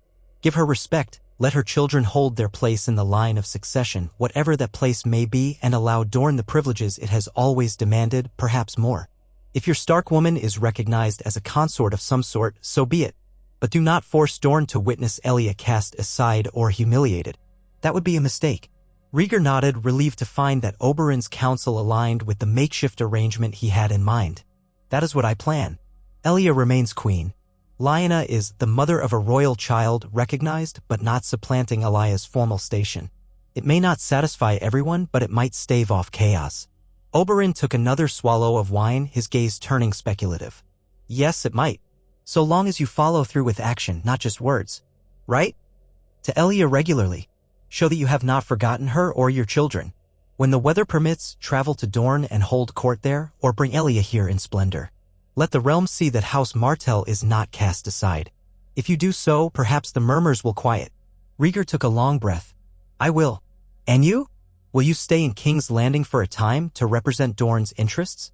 A sardonic light danced in Oberyn's eyes. They call me the Red Viper for a reason. Are you sure you want me in your capital, stirring the pot? Rhaegar allowed the hint of a smile. I would prefer to have you near, stirring it openly, than have you in the shadows. You are a man of passion and intellect, Prince Oberyn. I believe you can help me shape a better realm if you so choose. Oberyn set down his goblet. You are an interesting man, Rhaegar Targaryen. I see in you the poet I once heard rumors about at court hidden behind this new regal bearing. Very well. I will stay, for a season at least. Let us see if we can mend old wounds and perhaps prevent new ones. With that, their accord was sealed. Oberyn remained in the Red Keep as a guest, even attending a small council session or two. His presence added a dash of energy, a flamboyance that unsettled more conservative lords. Still, he openly voiced support for Rhaegar's plan to keep Elia as queen, championing her dignity with a fierce edge that reminded everyone the Dornish did not suffer insults lightly. Weeks passed and winter continued its slow, inevitable advance. The roads grew muddy, the skies laden with gray clouds. Rhaegar felt a persistent ache for the north. He had letters from Lyanna describing how baby Aegon was growing strong, how she longed for him to return, how the snows had begun to drift around Winterfell's towers. Eddard, too, spoke of his own homesickness for the north, though he served diligently as the king's right hand. At last, Rhaegar decided the time had come. He had done all he could for now in King's Landing. The realm was momentarily stable, with Dorne placated, the Stormlands loyal, and the rest of the great houses at least quiet. Barristan Selmy and Jon Connington were more than capable of handling day-to-day matters in the capital. If a crisis arose, ravens could find him in Winterfell. So, on a brisk morning, Rhaegar led a royal progress out of the city. Eddard Stark rode with him, as did several knights and lords who had business in the north. Oberyn Martell declined to follow, preferring to remain in King's Landing for the time being, though he hinted that he might someday venture north just to see if your northern snows are truly as dire as they say. They parted amicably, with Oberyn urging Rhaegar to remember his commitment to Elia. Traveling north, they passed through Harrenhal, a place that stirred old memories in Rhaegar's heart. The massive, ruined castle loomed like a wounded beast on the horizon. It was here that the famous tourney had been held, where Rhaegar's fateful meeting with Lyanna set the realm on a path to war. Now, the broad courtyards and half-melted towers bore an almost haunted air. Local rumors said ghosts walked the halls, moaning with the bitterness of unfulfilled destinies. Rhaegar felt a chill unrelated to the wind as he looked upon those blackened ramparts. The decisions he made in these very grounds had shaped so many lives. Yet he did not regret them, for they had led to a child of ice and fire, a prophecy that might yet save the world from terrors unknown. Eddard sensed his mood. I often wondered, if not for Harrenhal, if not for that tourney, how different things might have been. My sister might have married Robert as intended, your father might still rule, and he trailed off, then shook his head. But regrets are a heavy burden, your grace. We do best to look forward now. Rhaegar placed a hand on his friend's shoulder. Yes, forward. We have come far from those days. Let the ghosts of Harrenhal rest. They continued onward, crossing the neck once more. The north greeted them with a cold wind and a dusting of snow that thickened as they proceeded. By the time they reached the outskirts of Winterfell, the land lay under a thin white blanket. Smoke curled from the chimneys and the gray walls rose in stark contrast to the wintry fields. Rhaegar's heart lifted at the sight, warmth spreading through him as he thought of Lyanna and their child. When the gates swung open, a wave of relief washed over him. Lyanna was there to greet him in the courtyard, cloaked in furs, her cheeks flushed pink from the cold. She stood proudly, Aegon cradled in her arms. A new wet nurse hovered nearby, and behind them waited the household staff, curious onlookers, and a handful of northern lords who had come to pay respects. As soon as Rhaegar dismounted, Lyanna stepped forward, offering him a smile that chased the chill from the air. He gathered her and the child in a gentle embrace, inhaling the faint scent of pine and cold on her hair. It's good to have you home, she said softly. I'm glad to be here, Rhaegar murmured, planting a kiss on her cheek, then on the baby's brow. Aegon squirmed, blinking up with wide eyes that were a curious blend of Stark gray and Targaryen violet flecks. He was growing quickly, chubby and alert, a testament to the care Lyanna had given him. Eddard dismounted nearby, quickly overtaken by the arms of his wife, Catelyn Stark, who had come from Riverrun earlier.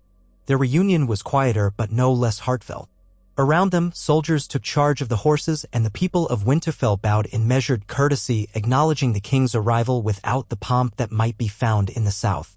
Yet in their own way, they were welcoming. Rhaegar could sense a shift. No longer did they see him as an invader or a stranger. He was the king who had allied with the Starks, fathered a northern-descended prince, and given them no cause to fear further strife. Days turned into weeks as winter's grip tightened. The nights grew longer, the snow deeper. Rhaegar convened meetings in the Great Hall, a space warmed by the massive hearth and filled with the rustic grandeur of northern tapestries. Lords from across the north traveled to see him, bringing their concerns: a shortage of grains in one region, a feud between two small houses in another, worries about bandits on the White Knife. Rhaegar listened with patience, drawing upon Eddard's local knowledge to settle disputes fairly. The northern lords, though sometimes blunt, began to trust the king's judgment. He also spent time in the Godwood, often with Lyanna at his side, baby Aegon gurgling in the crook of her arm as they stood by the heart tree. The hush of falling snow enveloped them, giving the place an otherworldly aura. In those moments, Rhaegar felt closer to something ancient and profound, a connection to the land that might well predate the Targaryens' conquest. Sometimes he would reflect on the prophecy, on the notion that the child of ice and fire might stand against a great darkness. He wondered if that darkness was literal, the White Walkers rumored in the old stories, or symbolic, another conflict that might arise. Either way, he was determined to prepare the realm for any threat. Once, he ventured beyond Winterfell to inspect the distant holdfasts leading toward the wall. Accompanied by a small retinue, including Eddard, he traveled north until they reached the ancient structure looming on the horizon, that colossal barrier of ice stretching from sea to mountainous end. The Night's Watch, wearing their black cloaks, greeted him with a mixture of awe and stoic duty. The Lord Commander gave Rhaegar a brief tour, showing him the battered but still imposing ramparts, the dark tunnels within the ice, and the scattered condition of the Watch. Their numbers were dwindling, too few volunteers joined these days. Many were criminals or outcasts. Rhaegar sensed a gloom hanging over the men in black. They were sworn to defend the realm from threats beyond the wall, yet few truly believed those threats were more than wildling raids. Still, as Rhaegar stood atop the wall, gazing out at the vast, snowy tundra of the lands beyond, he felt a prickle of unease. Something about the endless white expanse made him think of the legends from the Age of Heroes, of the Long Night and the others. The wind howled like a distant chorus of voices. For a moment, he imagined he saw shapes moving in the far distance, spectral silhouettes drifting among the snow-laden pines. When he blinked, they were gone. Eddard joined him at the edge, the cold wind snapping at their cloaks. "I stood here once before, years ago," Ned said, his breath misting in the frigid air. "It never fails to remind me how small we truly are, how large the world can be." Rhaegar nodded. "A humbling place indeed. And a vital one. If the legends hold any truth, the realm must never forget its guardians here." They descended the icy stairs, Rhaegar promising the Lord Commander that he would dispatch more resources to the Watch to bolster their defenses. Though some might call it a waste, given that the immediate threat from wildlings was minimal, Rhaegar felt it his duty. The realm often forgot the Watch, ignoring them unless a crisis loomed, but he refused to repeat that neglect. Returning to Winterfell, Rhaegar found letters from King's Landing awaiting him. Jon Connington reported a quiet but steady governance in the city. Oberyn Martell had proven somewhat polarizing, but no chaos had emerged. House Tyrell and House Lannister sent polite missives, praising the king's show of strength in unifying the Stormlands, though the subtext suggested they watched for the slightest misstep that might give them advantage. Amid these political matters, Rhaegar settled into a rhythm of life in Winterfell that he found surprisingly gratifying. The castle was less grand than the Red Keep, but it had a homely warmth of its own. He spent his days in council sessions, his evenings with Lyanna and their son, sometimes joined by Eddard and Catelyn or other lords at supper. Music drifted through the halls on certain nights, though northern songs carried a somber, reflective tone, quite different from the courtly ballads of King's Landing. Rhaegar even took up his old harp occasionally, playing gentle melodies for Lyanna by the glow of a hearth. As the deep winter set in, heavy snows blanketed the courtyard and icicles hung from the eaves. The harsh winds howled outside while within, the warmth of the great hearths and hot springs kept Winterfell livable. Rhaegar found the cold bracing, a reminder that the North demanded respect. He and Lyanna would stroll through the courtyard on days when the sun briefly broke through the clouds, their breath visible in the frigid air, Aegon nestled in thick swaddling. Sometimes they laughed together at the boy's wide-eyed fascination with snowflakes. But the season was not without its challenges.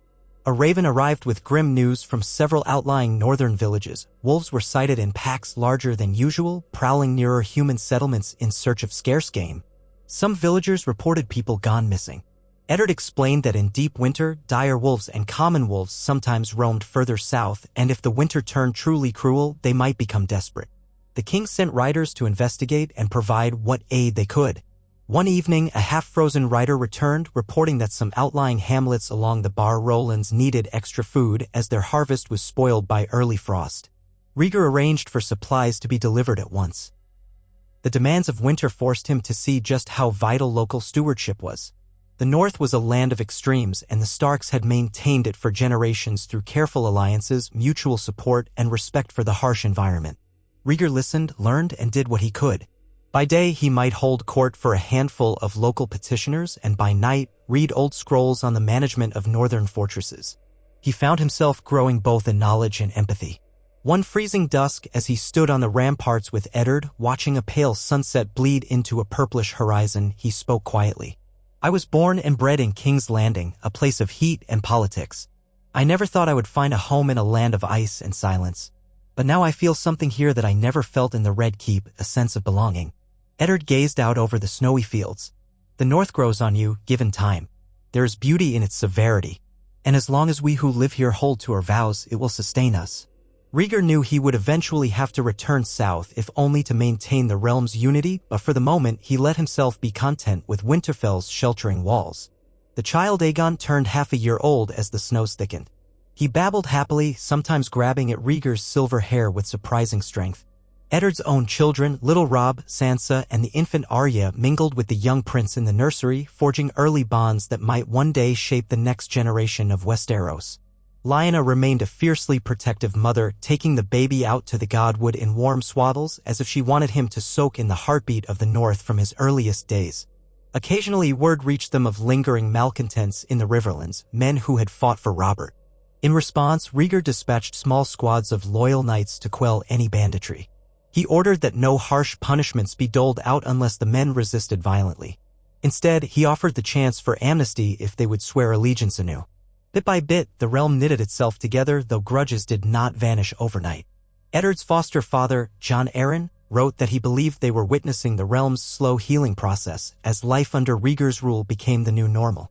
The Mad King was rarely mentioned now, a footnote in the dungeons of Old Town babbling at shadows. That sense of quiet progress was shaken one day in late winter when a raven arrived bearing the Lannister seal. It carried word that Tywin Lannister, Warden of the West, invited the king to a grand feast at Casterly Rock in the coming year, an invitation that was half courtesy, half command in the guise of flattery. Tywin was a proud man, wealthy and calculating. He had once served as Aerys' hand but had parted from the Mad King in bitterness. Throughout the rebellion, House Lannister had remained outwardly neutral until it was clear that Robert Baratheon might triumph or that chaos might reign. In the end, Rhaegar's victory at the Trident had forced Tywin to carefully align with the winning side once more, though only after some maneuvering. Now, Tywin sought to reassert his place in the new order. The letter spoke of alliances, trade pacts, and the chance for the king to see the wonders of the Rock.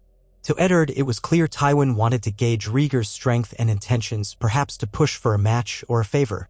The Lannisters still rankled at being overshadowed by other houses, and Tywin was not a man to remain second to anyone without a plan. Rhaegar weighed the invitation in silence. "It would be wise to keep House Lannister close," he said at last. "They are too powerful to ignore. Yet I dislike the notion of traveling to Casterly Rock so soon. The roads in the west might be impassable in deep winter, and the Rock is no small journey from here." Eddard nodded. "True. It could be a trap of sorts. Not necessarily a physical threat, but a political one. Tywin might corner you into some arrangement.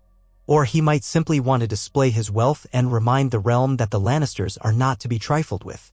Rhaegar closed the letter, his expression thoughtful. "I cannot ignore him entirely. Perhaps in spring, when the snows melt, I will consider it.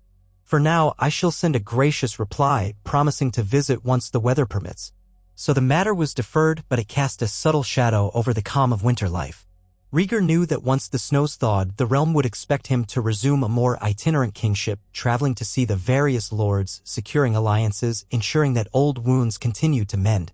The notion of leaving Lyanna and his son for so long gnawed at him, though he could, in theory, bring them along if travel was safe. Yet every journey carried risk, and the north was far from the Westerlands. Still, that was a concern for another season. For now, winter held them in place, forcing lords and small folk alike to hunker down and endure. Rhaegar turned his focus inward to strengthening the bonds he had forged in the north. He doubled the resources going to the most remote villages, ensuring that no pockets of starvation took root.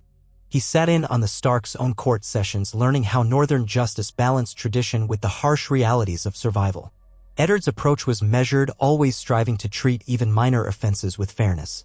Rhaegar admired that. In the Red Keep, the Gold Cloaks had sometimes grown heavy-handed in enforcing the Mad King's decrees. Here in the north, there was a sense that justice belonged to the people as much as to the ruler. When the nights were at their longest, Winterfell celebrated its midwinter festival, lighting great bonfires in the courtyard, roasting game, and singing ancient songs that predated the faith of the Seven. Rhaegar stood by, watching the flames leap high into the star-flecked sky, as northerners danced in circles around the heat, children laughing and playing. He thought of how foreign this would seem to a courtier in King's Landing, but to him it felt genuine, a testament to the North's resilience. Lyanna joined in with an unabashed smile, stepping lightly in the snow, hair streaming behind her, eyes bright with the reflection of fire. Even Eddard managed a small grin as he watched his people take solace in communal celebration. In the flicker of the bonfires, Rhaegar felt an unspoken unity, as if the old ways and the new crown were merging. His Targaryen heritage had shaped him, but the North was teaching him humility, patience, and the quiet strength of those who persevered through life's darkest months. For a moment, he closed his eyes and simply listened to the voices raised in song, the crackle of burning logs, the whoop of children's laughter. The rest of winter crawled by, cold and steady. Rhaegar, with each passing moon, felt more certain that the realm's greatest threat might not come from petty lords or from southern intrigues, but from beyond the natural order. The dream of ice and fire sometimes visited him at night, a fleeting glimpse of a monstrous horde moving through endless snowdrifts, faces as pale as the moon. It filled him with a dread that no counsel or letter could assuage. He resolved to expand the Night's Watch further, sending more supplies, encouraging spare men from the north to volunteer, though with limited success. The immediate threats of raids or a renewed rebellion seemed more tangible to most. At last, spring's promise arrived, the snows melting into swollen rivers, the roads turning muddy and then firming once more. Messengers from the south brought word that Lord Tywin pressed again for the king's visit, that Prince Oberyn had stirred the pot in King's Landing by crossing wits with various courtiers, and that the Faith was eager for another royal audience to discuss upcoming sept expansions. Meanwhile, Dorne's messages were more placid, suggesting that Prince Doran Martell awaited a more formal reconciliation. All these concerns pressed upon Rhaegar, reminding him he did not remain in the north indefinitely. He shared his intentions with Lyanna one evening as they strolled along the battlements, the sun dipping low. "I must go to Casterly Rock," he told her, "likely to Highgarden afterward and then perhaps to King's Landing again. This might take months. I would have you come with me if you wish, but the journey would be arduous for Aegon." She looked out at the distant tree line where the snow was already receding in patches. "I want to be at your side," she said softly, "but perhaps it's best I remain here, at least until the boy is old enough to travel without worry. I trust you, Rhaegar, but I do not trust the lords of the south entirely, especially after all that's happened." He inclined his head, acknowledging her caution. "Then stay. I will return as soon as I can. I do not relish leaving you, but duty calls." She laid a hand on his arm, eyes full of that fierce softness he had come to love. "Do what you must. The north will wait for you, and so will I." They shared a quiet embrace, the cool wind ruffling their cloaks. In the courtyard below, stable hands scurried to prepare the horses that would bear Rhaegar's party south once more. The entire keep buzzed with the urgency of departure, packs loaded, wagons readied, knights tightening straps on their armor. Eddard would accompany him again, albeit this time planning to peel off after they visited Casterly Rock to see to a matter in the Riverlands. The farewell was both simpler and heavier than before. Rhaegar hugged his son, who wriggled in his arms, and kissed Lyanna with a lingering tenderness that spoke volumes of his reluctance to go. Then he swung onto his horse, raised a hand in salute, and guided the column out of Winterfell's gates. The sun's early rays stretched across the ramparts, and he caught a final glimpse of Lyanna standing near the portcullis, Aegon in her arms, her hair dancing on the breeze. Then the party turned onto the King's Road, leaving Winterfell behind. Thus began a new phase of the king's labors. With winter's end, travel resumed across Westeros, and Rhaegar found the southern roads passable though still muddy in places. They passed through the Riverlands, where they were met with mild curiosity and courtesy. Lord Hoster Tully welcomed them at Riverrun for a brief respite, discussing local matters of law and trade. Eddard took the opportunity to spend some time with his wife's kin, ensuring that the Tully-Stark bond remained strong. Then the king's column turned westward, crossing rolling hills and fertile plains until the great shadow of the Westerlands rose before them. Casterly Rock jutted from the coastline like a colossal lion's head, a natural fortress carved from pale stone. Tywin Lannister greeted them in full regalia, lines of gold and crimson-clad soldiers forming a corridor in the courtyard. Servants in the lion-crested livery stood at attention, and high-born ladies watched from the balconies. The Lannisters displayed their might and wealth at every turn. The polished armor, the silks and satins, the golden lion banners shining in the midday sun.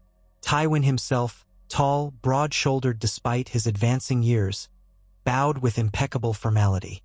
His pale green eyes, however, remained coolly assessing. "Your Grace," he said, straightening. "Welcome to Casterly Rock. My home is your home." Rhaegar inclined his head. "Lord Tywin, I am glad to see you again. You honor me with such a splendid reception." Tywin managed the faintest of smiles. "I merely wish to reflect the honor of hosting our king." They entered the Rock, where splendid halls and labyrinthine corridors boasted wealth beyond measure.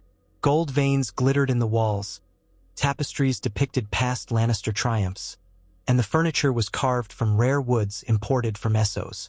The feast that night was lavish. Spiced wines, succulent roasted boar, fresh trout from nearby rivers, and an array of exotic fruits. Minstrels played in the corner, their melodies bright and stately. The scene was a stark contrast to the austere gatherings Rhaegar had grown accustomed to in the north. Tywin seated Rhaegar at his right, with his children arranged strategically around. Jaime Lannister, the Kingsguard knight who had once served under Aerys, sat in white armor, expression carefully blank. Cersei Lannister, fair-haired and proud, watched the king with an intensity in her green eyes that hinted at both curiosity and ambition. Tyrion Lannister, the dwarf rumored to be a disappointment to Tywin, was absent from the main table, presumably relegated to a lesser seat or disdained altogether. Rhaegar had heard of Tyrion's sharp intellect, but Tywin rarely displayed him at public functions unless forced. Conversation during the feast was civil, touching on trade, the results of the mild winter in the Westerlands, and the new roads Tywin had commissioned. Rhaegar praised the beauty of the region, and Tywin offered measured thanks, deftly steering the talk to the matter of alliances. It was clear that Tywin wanted the king to confirm certain privileges for Lannister trade caravans and shipping lanes out of Lannisport. In exchange, the Lannisters would finance certain crown projects, likely expecting interest in more than coin. Rhaegar listened attentively, aware that this was Tywin's method, to entangle the throne in obligations that would strengthen House Lannister's position. After the feast, Tywin invited Rhaegar to a private solar, where they sipped a fine arbor gold. Tywin's face was unreadable, the flicker of candlelight casting sharp shadows across his features. "Your Grace, we stand upon the threshold of a new age," Tywin intoned. "Your father's misrule is behind us. You have united the kingdom after a brief but bloody rebellion. Now is the time to secure the future, to ensure that the Targaryen dynasty remains unchallenged for generations." "Have you given thought to how that might be achieved?" Rhaegar took a measured sip of wine. "I have, Lord Tywin, but I am always open to counsel. Speak your mind." Tywin's thin smile flickered. "Marriage is the cornerstone of alliances. You already have living heirs, of course, but perhaps your children should be betrothed to the heirs of the great houses. A union with House Lannister, for instance, would be most beneficial." Rhaegar inclined his head politely. It is an idea I have considered. My older son, also named Aegon, and daughter, Rhaenys, are with Princess Elia in Dorne. My younger son, also named Aegon, is in the north with his mother Lyanna. Arranging betrothals for them must be done with great care, especially given the complexities of my personal situation. Tywin nodded, his expression grave. I understand. Yet if House Lannister were joined to the Targaryens by marriage, the realm would see a clear sign of unity. It would quell any doubts about the Lannisters' loyalty, and likewise, it would anchor your rule in the West. My daughter Cersei is unmarried. She is of age, beautiful, and well-educated. She would make a splendid queen or royal consort. Rhaegar's breath caught, realizing the implied suggestion. Tywin was proposing Cersei as a match for either him directly, unthinkable given the complicated status of Elia and Lyanna, or for one of his heirs in the future. I am honored, he said carefully, but as you know, I have no intention of taking another wife. With respect to my children, they are quite young, and I must consult with their mothers as well. Tywin's composure remained, though a hint of frustration flickered in his eyes. Of course, Your Grace. I only suggest that with betrothals made early we can ensure a stable future. The next generation must be prepared to inherit a realm without question. Rhaegar offered a polite smile. I will keep your proposal in mind, Lord Tywin. For now, let us focus on forging strong trade agreements and ensuring peace. The question of marriages can be addressed as the children grow. I appreciate your interest in uniting our houses. A slight tension hung in the air. Tywin had clearly hoped for a more definitive commitment, but he would not risk antagonizing the king by pressing further tonight. He nodded. Very well. We shall draw up the details of a trade pact. House Lannister stands ready to support the crown's finances in exchange for certain recognized privileges. Rhaegar agreed, understanding the real bargain was about influence as much as coin. They parted on seemingly good terms, though Rhaegar knew that Tywin's ambitions burned as fiercely as ever. In the coming days, a flurry of scribes and stewards hammered out the trade pact, guaranteeing that Lannister caravans and ships would receive favorable duties across the realm. While House Lannister provided substantial loans to the crown's treasury for infrastructure, Rhaegar made sure to insert clauses allowing for partial oversight by the Master of Coin, so that the Lannisters did not gain absolute control. The end result was a carefully negotiated compromise. Over the course of a fortnight at Casterly Rock, Rhaegar toured the region, meeting with local lords. Most offered lavish gifts, from gold-embroidered cloaks to finely wrought swords, in an effort to win favor. He accepted them graciously but maintained a degree of polite detachment, unwilling to owe too many debts. He also spent time with Jaime Lannister, who remained in the Kingsguard. Jaime had once been branded as the Kingslayer for killing the Mad King, an act that, ironically, had saved thousands from wildfire. Rhaegar harbored no ill will toward Jaime, seeing that Aerys' madness had forced his hand, but the realm's old stigma persisted. Jaime's stance was aloof, as though he had built walls around himself to keep out scorn. Rhaegar tried to show him respect in small ways, hoping to ease that burden. As for Cersei Lannister, Rhaegar sensed she was disappointed he had not leapt at Tywin's proposal. She exuded a regal bearing at feasts, always ensuring she caught Rhaegar's eye, but he kept his distance. In private moments, she tried to engage him in conversation about King's Landing, about how lovely it would be to preside at court. He answered politely, yet offered no personal invitation. She was beautiful, but his heart belonged to Lyanna and Elia. Another entanglement would only sow new chaos. Finally, the time came to depart. Tywin, in a last attempt to impress, arranged a spectacular farewell feast, culminating in a lavish gift to the king. A gilded carriage laden with casks of Lannister gold coins. For the realm, Tywin pronounced, as the crowd applauded. It was a gesture of wealth and power, meant to symbolize the new bond between House Lannister and House Targaryen.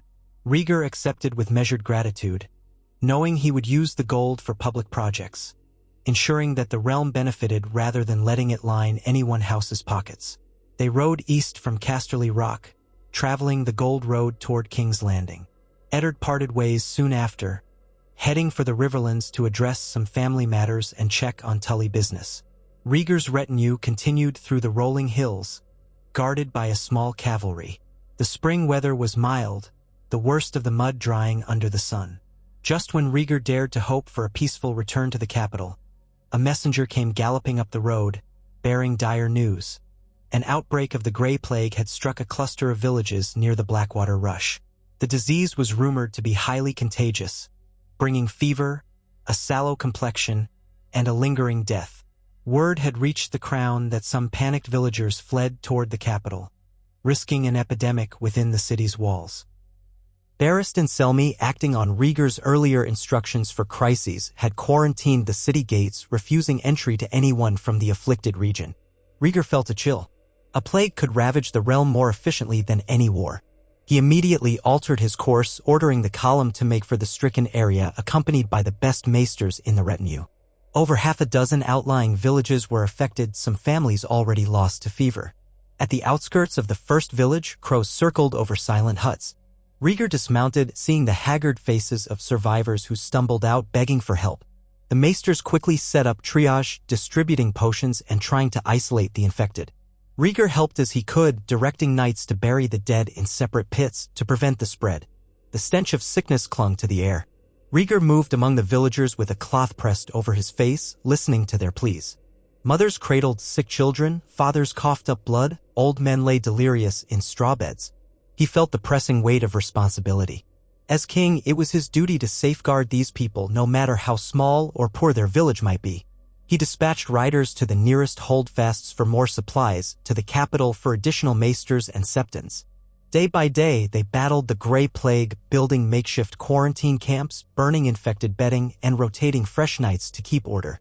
Some overcame the sickness with maester care, but many died. Rhaegar saw the cost of rule in a stark, personal way that shook him. Yet he stayed, refusing to ride away to the safety of King's Landing while these people suffered. In time, with rigorous measures, the plague ceased spreading to new villages contained by the quarantines. The death toll was painful, but it did not claim the entire region as some had feared. A handful of knights and maesters also fell ill, a sobering reminder that none were immune. Rhaegar himself, by fortune or the grace of the Seven, did not contract the sickness, though he spent long hours among the dying. His presence spurred the villagers' morale, giving them hope that their king had not abandoned them. When it was finally safe to proceed, Rhaegar left behind a garrison with instructions to maintain the quarantine until no new cases emerged for a full cycle of the moon. Then he rode on to King's Landing, weary in body and spirit. There he found that Barristan and Selmy had admirably enforced the blockade with minimal unrest. The city had been spared the Grey Plague's ravages. Rhaegar praised Selmy's diligence and made sure to reward the city watch who stood guard in harsh conditions. This ordeal further delayed his return to the north. Letters from Lyanna arrived, expressing her worry and longing. She wrote of baby Aegon's first attempts at crawling, how he babbled nonsense that sounded like "dada," how the north spring flowers poked through the snow at Winterfell's gardens. Rhaegar read her words by candlelight, wishing he could be with them. But the realm demanded his attention. As the weeks passed, more issues arose. Ship captains complaining of Ironborn raids, a squabble in the Crownlands over disputed farmland, a pressing petition from the Faith regarding the establishment of new septs across the realm. Quietly, with each day of rulership, Rhaegar realized that the dream of simply living in the north with Lyanna was a luxury. The king's duty was constant, unwavering. The Targaryen line had taken Westeros by conquest centuries ago, and now he had inherited the weight of that conquest. To serve as a focal point for all the realm's struggles, from politics to famine, from plague to war. Some days, he questioned if any one man could bear it. Other days, he recalled the prophecy, the fleeting sense that he was meant to be a catalyst for something far greater, something that might unite the realm against an unimaginable darkness. In the privacy of his solar, he sometimes sighed, letting his regal mask slip. Jon Connington, as the hand of the king in King's Landing, tried to shoulder what he could. Oberyn Martell, still present, offered a sardonic brand of counsel, ever ready to challenge the staid opinions of older lords. Barristan Selmy remained a pillar of honor. Yet, in the end, the final decisions rested on Rhaegar. He longed for the simpler quiet of Winterfell's Godswood, but he knew that each step he took here in the capital shaped the realm's destiny. As the months rolled on, he did manage a short visit to the Vale, accompanied by Jon Arryn, ensuring that the mountainous region was secure and reaffirming old alliances. He returned to King's Landing with the first autumn rains. Letters from Winterfell told him that little Aegon was walking now, toddling around the corridors with squeals of laughter. Lyanna wrote that the child clutched a small wooden sword, giggling as he swung it about, perhaps channeling his father's martial spirit. The boy's hair, she said, was growing in with a faint silver sheen, though his eyes remained a soft gray flecked with purple. Rhaegar yearned to see it with his own eyes, to hold his son and stand beside Lyanna once more, but responsibilities pinned him in King's Landing. By the time the autumn harvest was well underway, the realm was relatively stable. The Grey Plague had passed, the Ironborn raids were curtailed by a swift royal fleet response, and the Faith's expansions were agreed upon in principle, with careful limitations on their power. House Martell, under Doran's watchful eye, maintained a polite distance, their acceptance of Elaya's position as queen official enough to avert conflict. House Tyrell seemed content with the new trade routes. House Lannister had reaped the prestige of hosting the king. The North was quiet, governed capably by the Starks in Rhaegar's absence. At last, Rhaegar decided he could steal away to Winterfell for a while. He placed Jon Connington in charge of King's Landing again, took a modest escort of knights, and rode north at a brisk pace. This time, the roads were kinder, the skies clearer, and the sense of relief in Rhaegar's heart soared with each mile. He yearned to be with his family, to touch the stones of Winterfell and feel the closeness of those who truly cared for him, not for the crown on his head. When he crossed into the north, the air grew chill. By the time the towers of Winterfell appeared, a few early flakes of snow drifted down. Lyanna awaited him at the gates, holding a small hand, a boy who now wobbled on pudgy legs, wide-eyed at the sight of the riders. Rhaegar dismounted, heart pounding with joy, and crouched down, opening his arms.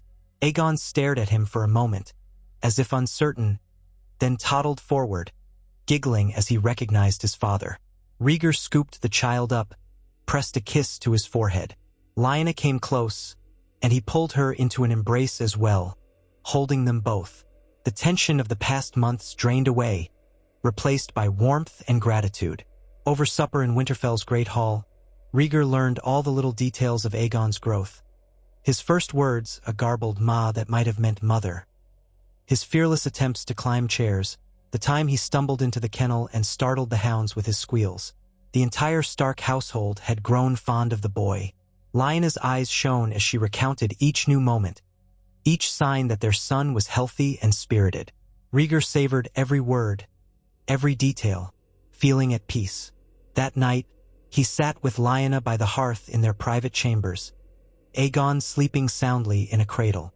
A brazier glowed softly, driving back the chill. Lyanna placed a hand on Rhaegar's arm. "You look tired," she murmured. "Is the realm truly so demanding?" He exhaled, lacing his fingers with hers. "It is, but I would not trade away the responsibilities if it meant placing another tyrant on the throne. The realm has suffered enough. Sometimes I wonder if I am strong enough to bear it all." She regarded him with steady resolve. "You are. I've seen you fight, I've seen you rule, and I've seen you show mercy. If not you, then who?" He leaned in, pressing his forehead to hers. "Thank you," he whispered, letting the quiet comfort of her presence ease his burdens. In the days that followed, Rhaegar reclaimed the sense of belonging he first tasted in the north. He spent afternoons with Aegon in the courtyard, showing him how to pet a gentle horse, letting him run about on sturdy little legs while Stark soldiers watched with bemused smiles. He joined Eddard in hall meetings, reaffirming the laws of the region, discussing the prospects of the coming winter's depth. He visited the crypts of Winterfell, paying respects to fallen Starks, including Lyanna's father and brother, feeling the weight of that old tragedy. Always, though, the specter of the larger realm lingered. Ravens brought updates from the capital. A few lords demanded audiences.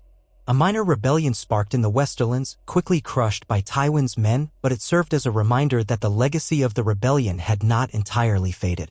Rhaegar realized that his dream of spending all his time in Winterfell was impossible. The Seven Kingdoms needed a king who was present, who balanced the needs of North and South alike.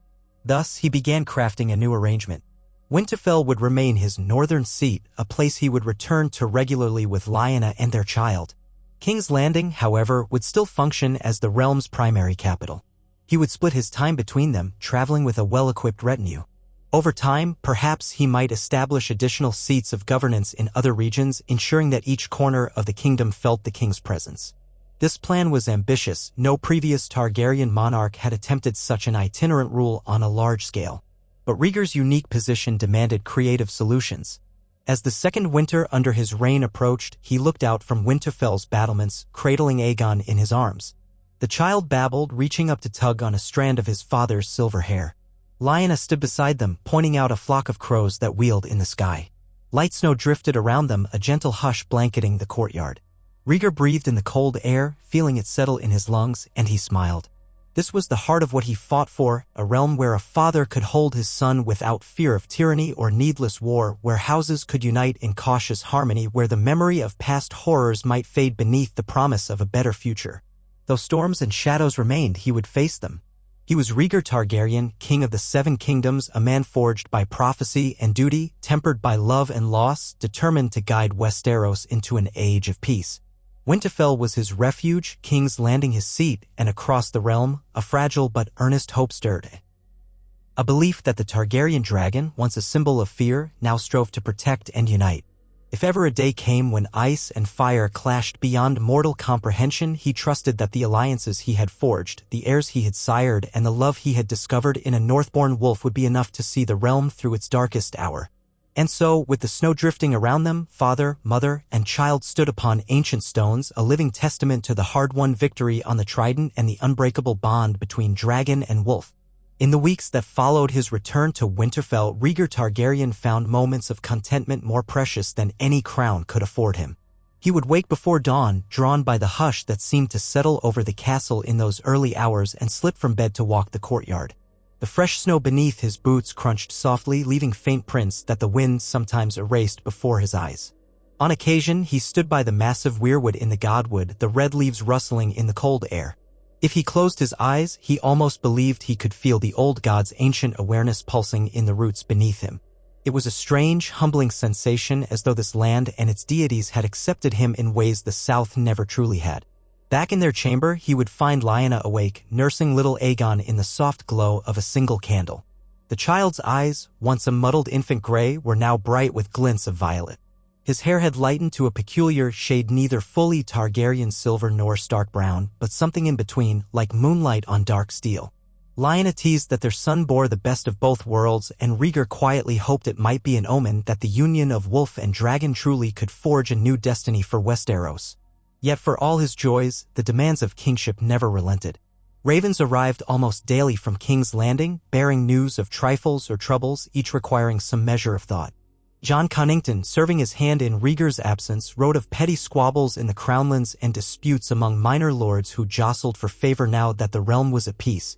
In truth, Rhaegar thought that was the best problem to have, men bickering over farmland or trade privileges instead of clashing on the battlefield.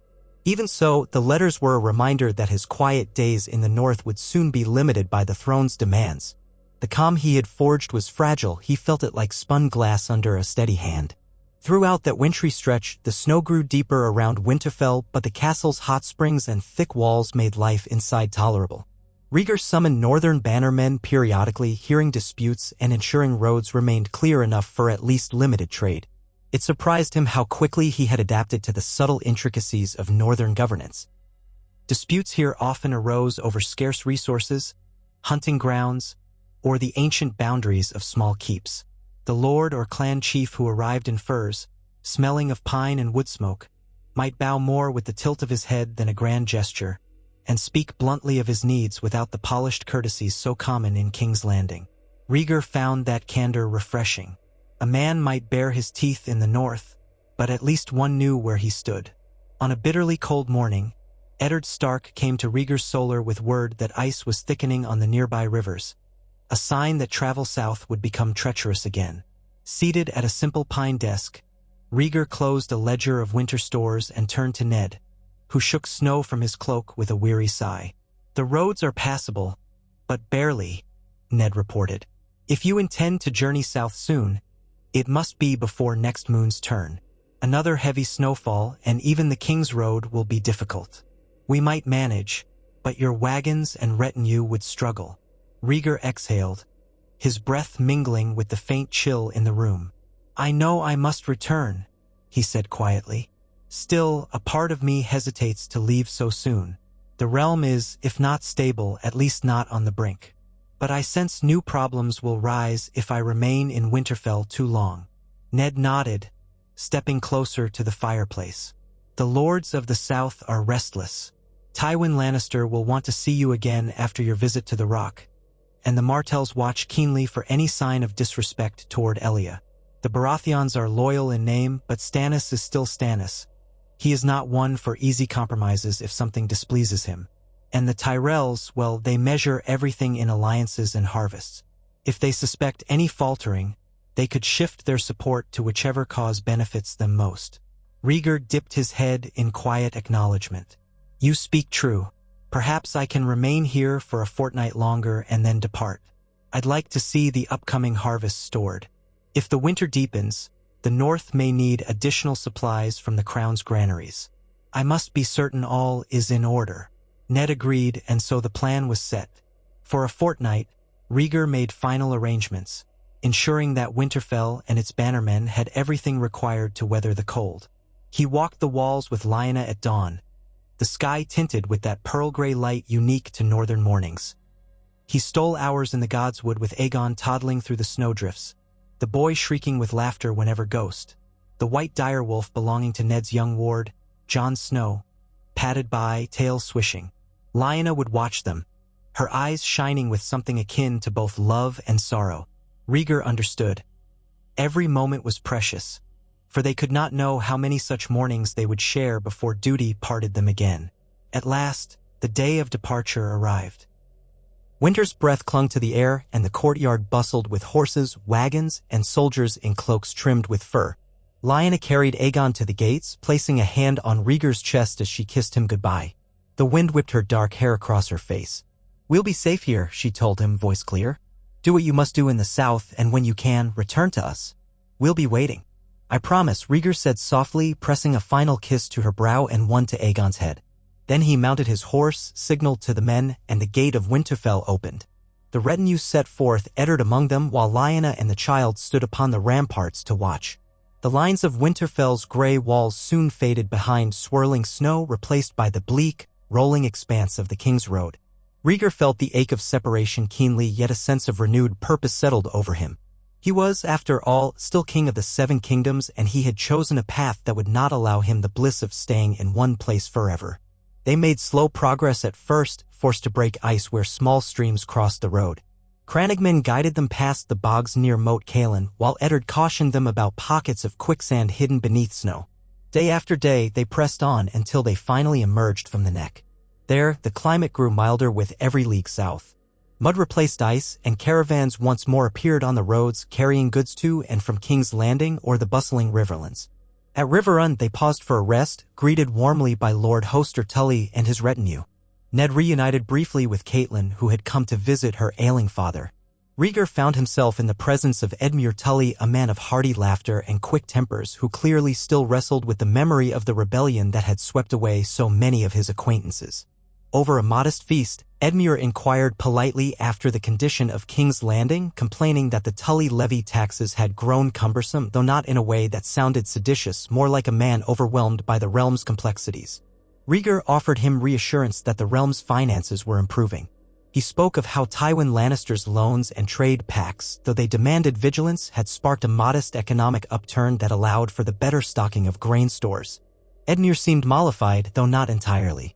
Like many lords, he yearned for prosperity but chafed at the sense that the crown or wealthier houses might overshadow him. When the party departed Riverrun, Catelyn remained there to tend to her father, promising Ned she would follow soon. Rhaegar led the retinue southeast toward King's Landing, passing farmland where stalks of winter barley swayed in the crisp breeze. Much of the land still bore scars from the rebellion, charred timbers, half-toppled barns. But green shoots of new growth also peeked through the remnants, a sign of a realm determined to heal. They arrived at King's Landing to find the capital in an uneasy lull. The city was crowded with merchants hoping to profit before the next turn of weather. Jon Connington, still serving his hand in Rhaegar's absence, was waiting inside the Red Keep's courtyard. He bowed, though not too low. Connington was never one to grovel and gave Rhaegar a brisk report. Your Grace, there's been a surge of arrivals from the Stormlands and the Reach. They complain of overtaxation on shipments. Also, Lord Paxter Redwine's fleet sits in the harbor expecting to meet with you about new trade routes. And we've heard disturbing reports from the Vale about mountain clans raiding villages near the Bloody Gate. Jon Arryn requests aid or at least royal sanction to drive them back. Rhaegar dismounted, wiping sweat from his brow. The southern heat felt cloying after weeks in the north. I will see Lord Redwine first, he replied. His ships are crucial to shipping supplies for next season's harvest, and I'd prefer not to alienate the arbor. Then we can speak of the Vale. Are there any urgent matters from Dorne or the Westerlands? Connington's face grew more serious. We have a letter from Prince Dor and Martell. He politely requests assurance that Princess Elia and her children will remain honored at court. The letter was carefully worded, but one can sense the subtext. Some Dornish lords remain unhappy about your situation with Lady Lyanna. Doran seems determined to keep the peace, yet he wants gestures of good faith. Rhaegar nodded. I expected as much. We will host a royal feast soon to celebrate the realm's ongoing recovery. Elia and our children in Dorne must be invited with full honors if her health allows her to travel. Make it clear that the Queen's place is unassailable. I will also plan a visit to Sunspear if time permits this year. Connington made a note, eyes flicking across the courtyard where Eddard Stark spoke quietly with a few northern soldiers. As for the Westerlands, Lord Tywin remains outwardly cooperative. He dispatches gold and supplies regularly, though I've heard rumors he might be pressing local lords to adopt certain trade policies that favor the Rock. But that's not unexpected. Rhaegar sighed. Yes, I suspect he's building a network of influence. So long as he doesn't undermine the crown outright, we can manage. He paused, glancing at the Red Keep's walls. How different they felt compared to Winterfell, larger, more ornate, yet lacking the centuries of quiet dignity. Let's see to the immediate tasks, Jon. Tomorrow, I'll meet with Lord Redwine. After that, we'll address the Vale's request for aid. Connington bowed. Yes, Your Grace. Then he turned to Eddard, greeting him with a firm handshake, for they had come to respect each other over the last year. The entire retinue dispersed, seeking rooms to wash off Travel's dust before the duties of court resumed. Thus began Rhaegar's new season of kingship in King's Landing. He convened daily councils in the throne room, hearing from lords great and small, from merchants and septons, from wandering knights seeking royal approval or forgiveness for some transgression. Lord Redwine, a man with a portly figure and wine-stained lips, pressed for exclusive shipping rights out of the arbor. Rhaegar granted him a favorable arrangement but refused to eliminate other fleets entirely. The Vale's troubles were trickier. Mountain clans had always raided travelers, but rumors suggested they were emboldened by a chieftain who claimed to have seen dark omens stirring in the high passes. Rhaegar authorized Jon Arryn to raise additional men for a short campaign, offering a portion of the crown's funds for equipment. Meanwhile, letters to Dorne flew back and forth.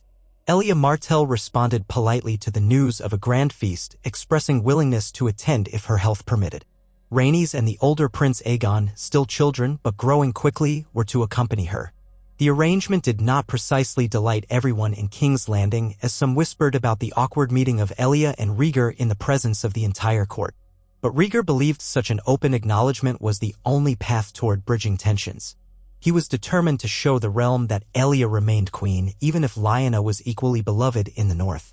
Polygamy had long fallen out of favor, but the delicate balance of Rhaegar's personal life demanded he treat Elia with the respect she deserved and that Dorne demanded.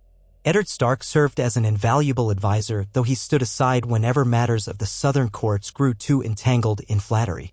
Ned's straightforward sense of honor and justice helped Rhaegar see through cunning lords who tried to dress their self-interest in grand words.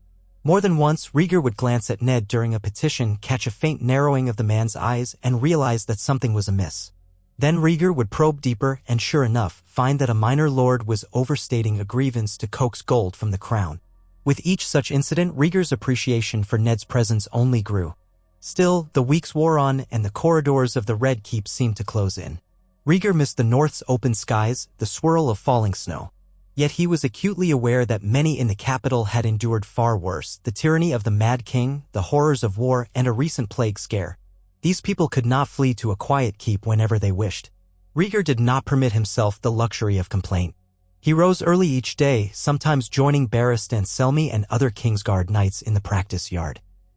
There, Rhaegar worked up a sweat with sword drills, for the rigors of kingship often left him desk-bound, and he refused to let his body grow soft.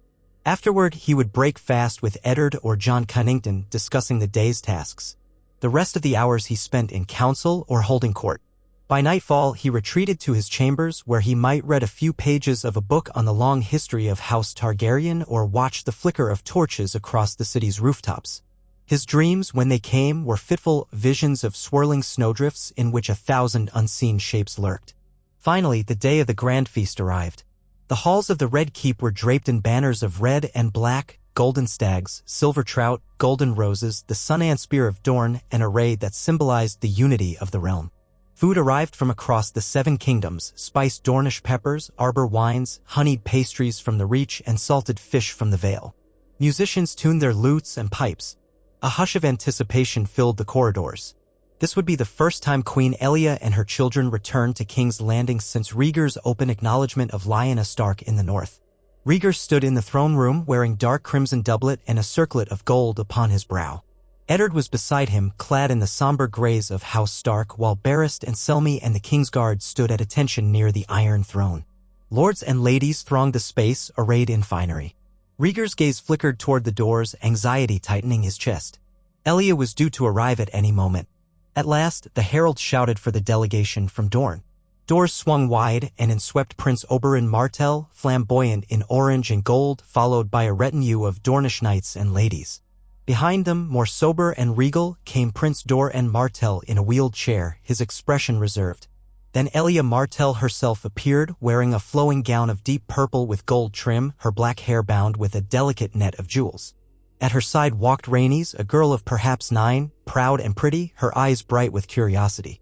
Next to her was Aegon, this Aegon older than the infant in Winterfell, perhaps 7 now, standing tall, trying to mimic his mother's poise.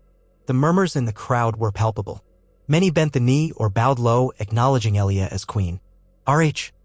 Aegar took a breath and strode forward, meeting Elia halfway across the great hall. He bowed over her hand, pressing a respectful kiss to her knuckles. "Welcome home, my queen," he said softly.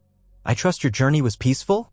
Elia's smile was gentle but tinged with a sorrow too deep for words. "It was long, your grace. We are glad to see King's Landing again." Her voice was calm, measured, offering no hint of bitterness.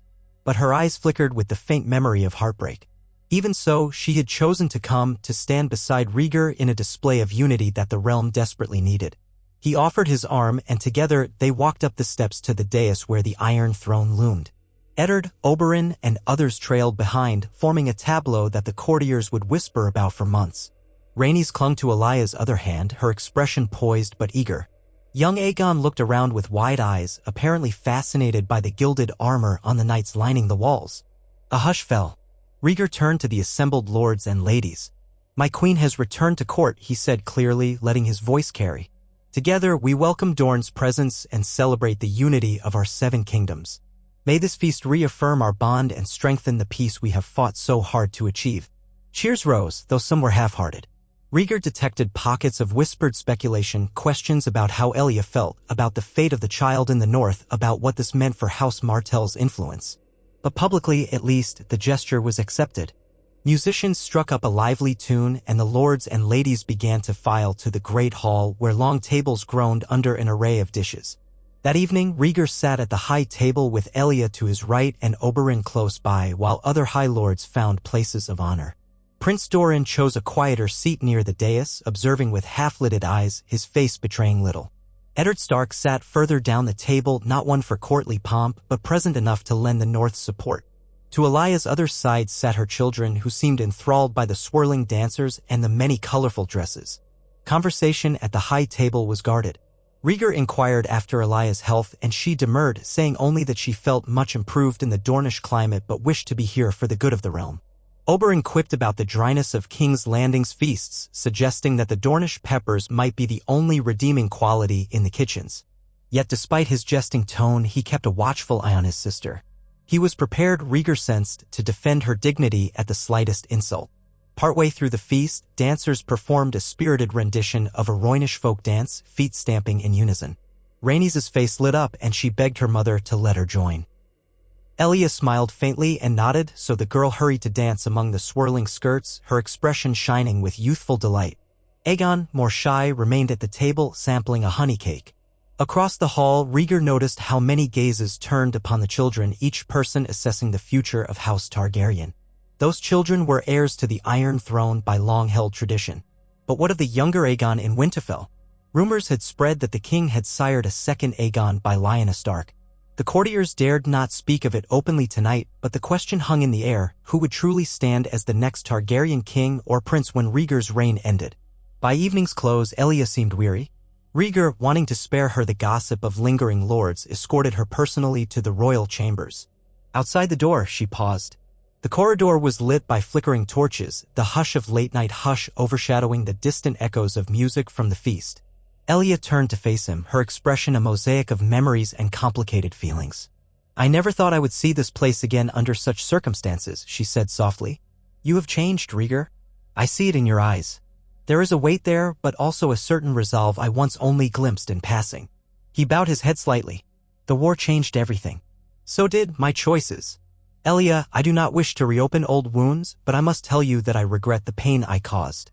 She studied him with searching eyes, the lines of her face etched by both kindness and sorrow. "I do not need apologies," she said. "I only need you to keep your promises to treat me and our children with respect, to protect Dorne's interests, and to be the king this realm deserves. If you fail in that, no apology will matter." Rhaegar felt his throat tighten. "I will not fail," he said, more an oath to himself than anything. "If there is anything you need during your time here, you have only to ask." Elia gave a small nod, then turned and entered her chambers with quiet grace. The door closed softly behind her, leaving Rhaegar in the corridor, a swirl of torchlight dancing on the stone walls. He stood for a long moment, letting the reality of the night settle. The realm had seen him stand with Elia, recognized her as queen, welcomed the Dornish delegation. It was one crucial step toward healing. Yet many more steps lay ahead, for House Martell, for Lyanna and the child in the north, for all of Westeros. He returned to his own chambers, exhausted. Only a single candle flickered inside, chasing shadows across the walls. He unfastened his cloak, let it slump over a chair, and sank onto the edge of the bed. The responsibilities of a king never truly lifted, but in that moment he let his thoughts wander north. He imagined Lyanna's face in the godwood, her defiant smile, the hush of the wind through the heart tree. He wondered if their son was chasing after dogs again or babbling new words. A pang of longing struck him. The realm demanded that he be here, forging peace. Yet part of him yearned to vanish into the snow with Lyanna, leaving the Iron Throne for others to squabble over. But no, he could not become a deserter of his own duty. He had inherited a prophecy-laden destiny, whether he wanted it or not. He drifted into a restless sleep, haunted by dreams of swirling shapes in a snowy wasteland, a chorus of silent watchers whose eyes glowed with cold fire.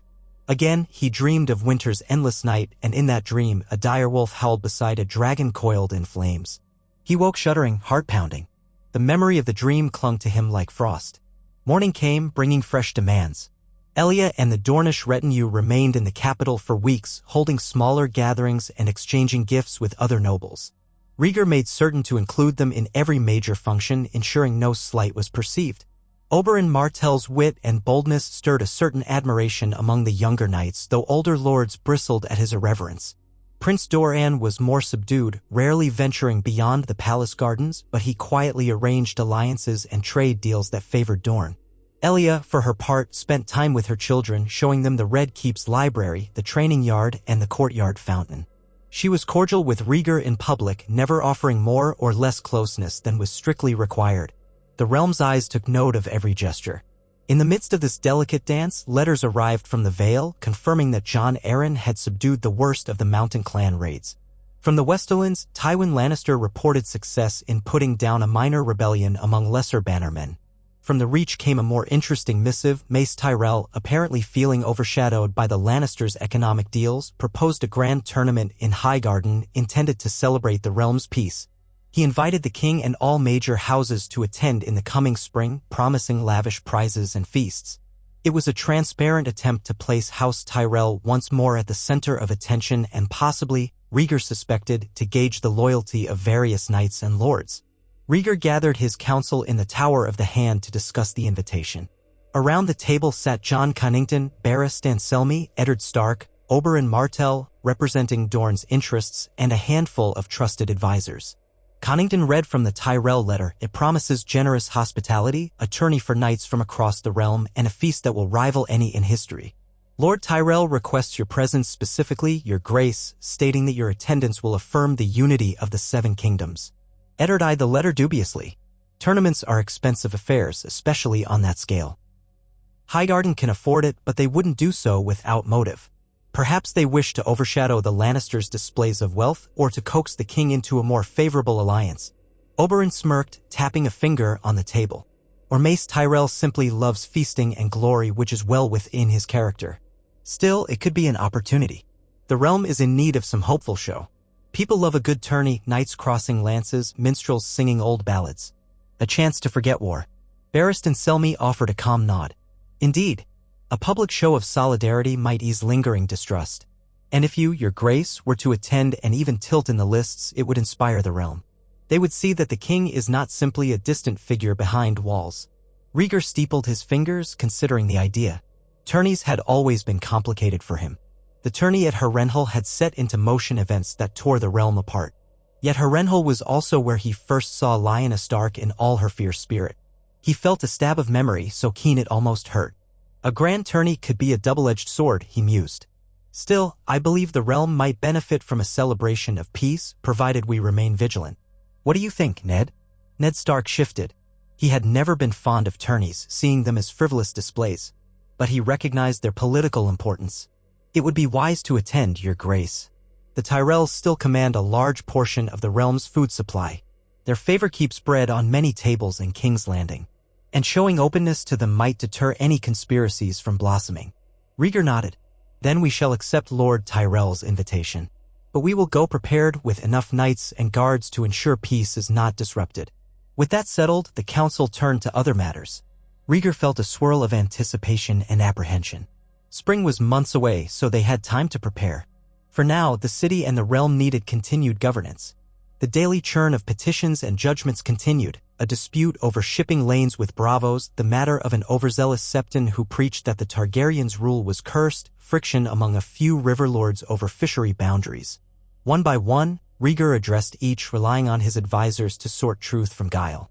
Outside the Red Keep, the small folk went about their lives, seemingly more at ease than during Aerys' reign or the rebellion. Markets filled with the produce of the Riverlands and the Reach. Soldiers from the city watch patrolled in an orderly fashion, having been reformed under new officers loyal to Rhaegar. The once rampant rumors of wildfire caches had quieted as the caches discovered after the Mad King's downfall had been safely removed. Though the scars of the past remained, life in King's Landing felt less fraught than it had in years. Amid this relative calm, one tension began to simmer. The question of Rhaegar's succession. With Elaya's 2 children in King's Landing and Lyanna's child in Winterfell, many lords quietly asked, who was the official heir to the throne? By traditional laws, the eldest living son of the king and queen, Elaya's Aegon, had the strongest claim. Yet some argued that the presence of 2 Aegons muddied the line, especially if the king tried to legitimize both. Rhaegar had not publicly proclaimed any changes to the line of succession, and so the hush of courtly gossip grew in volume. Oberyn Martell broached the subject in private, meeting Rhaegar in the Red Keep's garden. The evening was balmy, lanterns glowing among the rose bushes. Oberyn was dressed in a loose-fitting tunic of deep orange, a short sword belted at his hip. He eyed Rhaegar with a direct gaze. The serpent in the cradle is that question, your grace. Who inherits the throne if you are taken from us unexpectedly? My nephew or the boy in the north? Rhaegar paced slowly along a gravel path, arms folded behind his back. I have not changed the laws of inheritance. Elia is queen, and her children remain recognized in line for the throne. He paused, pressing a hand to a rose that had bloomed out of season in the mild winter air. Yet I will not deny that my other son is dear to me, and as he grows, I want him recognized as my blood. I do not, however, intend to pit them against each other. Oberyn's expression was thoughtful. Then you must speak it openly. The realm needs clarity. If your older Aegon is to inherit, say so that no one tries to champion the other out of ambition. And ensure the younger Aegon has a place in your court or some other station. If you do nothing, the rumor mill will spin illusions until illusions become conspiracies. Rhaegar sighed, turning to face Oberyn. I intended to wait until both children were older to see if there might be a solution that would let them each hold some portion of the realm or some position without conflict. But you speak sense. I will make a formal pronouncement that Prince Aegon, Elaya's son, is my recognized heir. The other child is my beloved son but not in line for the throne. Oberyn dipped his head. It may sting the North's pride, but it will keep the kingdom from fracturing.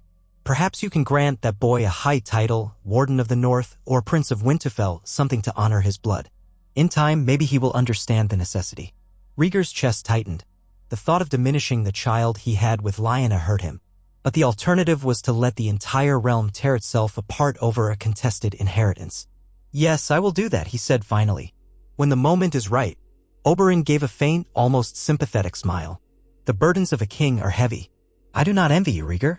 Shortly thereafter, Rhaegar called a small gathering in the throne room, just the key lords in the city, plus Elia, her children, Oberyn, Eddard, and a few others. There, in a measured tone, he reaffirmed that the laws of inheritance would remain unaltered. His oldest living son from his marriage to Elia Martell, Prince Aegon Targaryen, stood as the recognized heir to the Iron Throne, followed by Rhaenys, and only than any future children the king might have in a recognized marriage.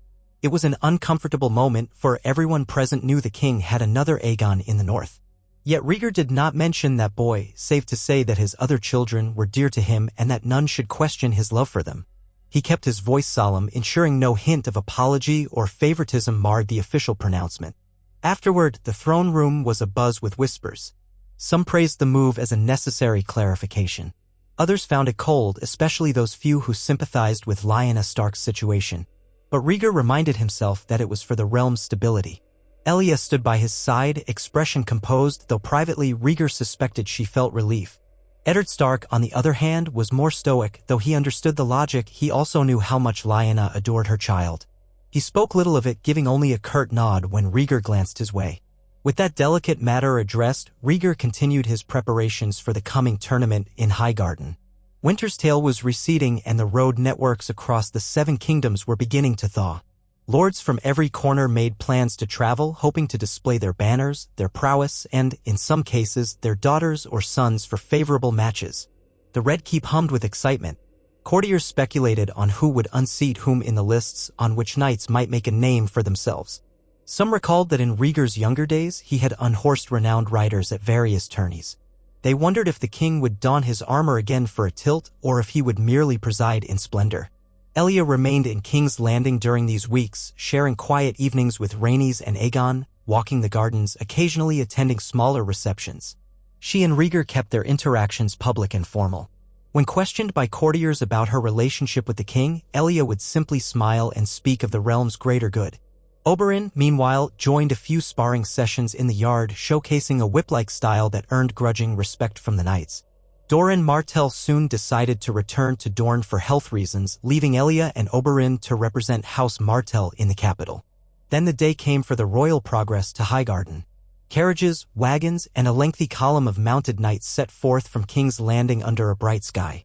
Banners fluttered in the breeze, the three-headed dragon of Targaryen, the golden rose of Tyrell, the sun-ant spear of Martell, Oberyn accompanying, the grey dire wolf of Stark. Ned came along, albeit reluctantly, and others. With them rode Prince Aegon and Princess Rhaenys, eager to see a grand tourney. Elia chose to remain behind. The demands of travel were too taxing for her health, she said, and she preferred to avoid the potential humiliations or stares that such a public event might provoke. She encouraged her children to attend, telling them to experience the splendor. They traveled over green fields and winding roads, the warmth of early spring brightening the countryside. The fields of the Reach sprawled like a painted tapestry, dotted with villages and windmills.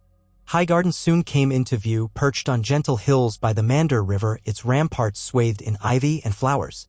The castle gates opened wide to receive the king and his retinue, while Mace Tyrell himself stood at the entrance, beaming under a hat adorned with a plume of green feathers. Around him, servants rushed with wine cups, offering refreshment to the arrivals. "Your Grace," Mace Tyrell boomed, bowing deeply. "Welcome to Highgarden. It is my greatest honor to host you in this time of peace. I have prepared wonders beyond compare, feasts that will dazzle even the most jaded palate, and jests that shall echo through the ages."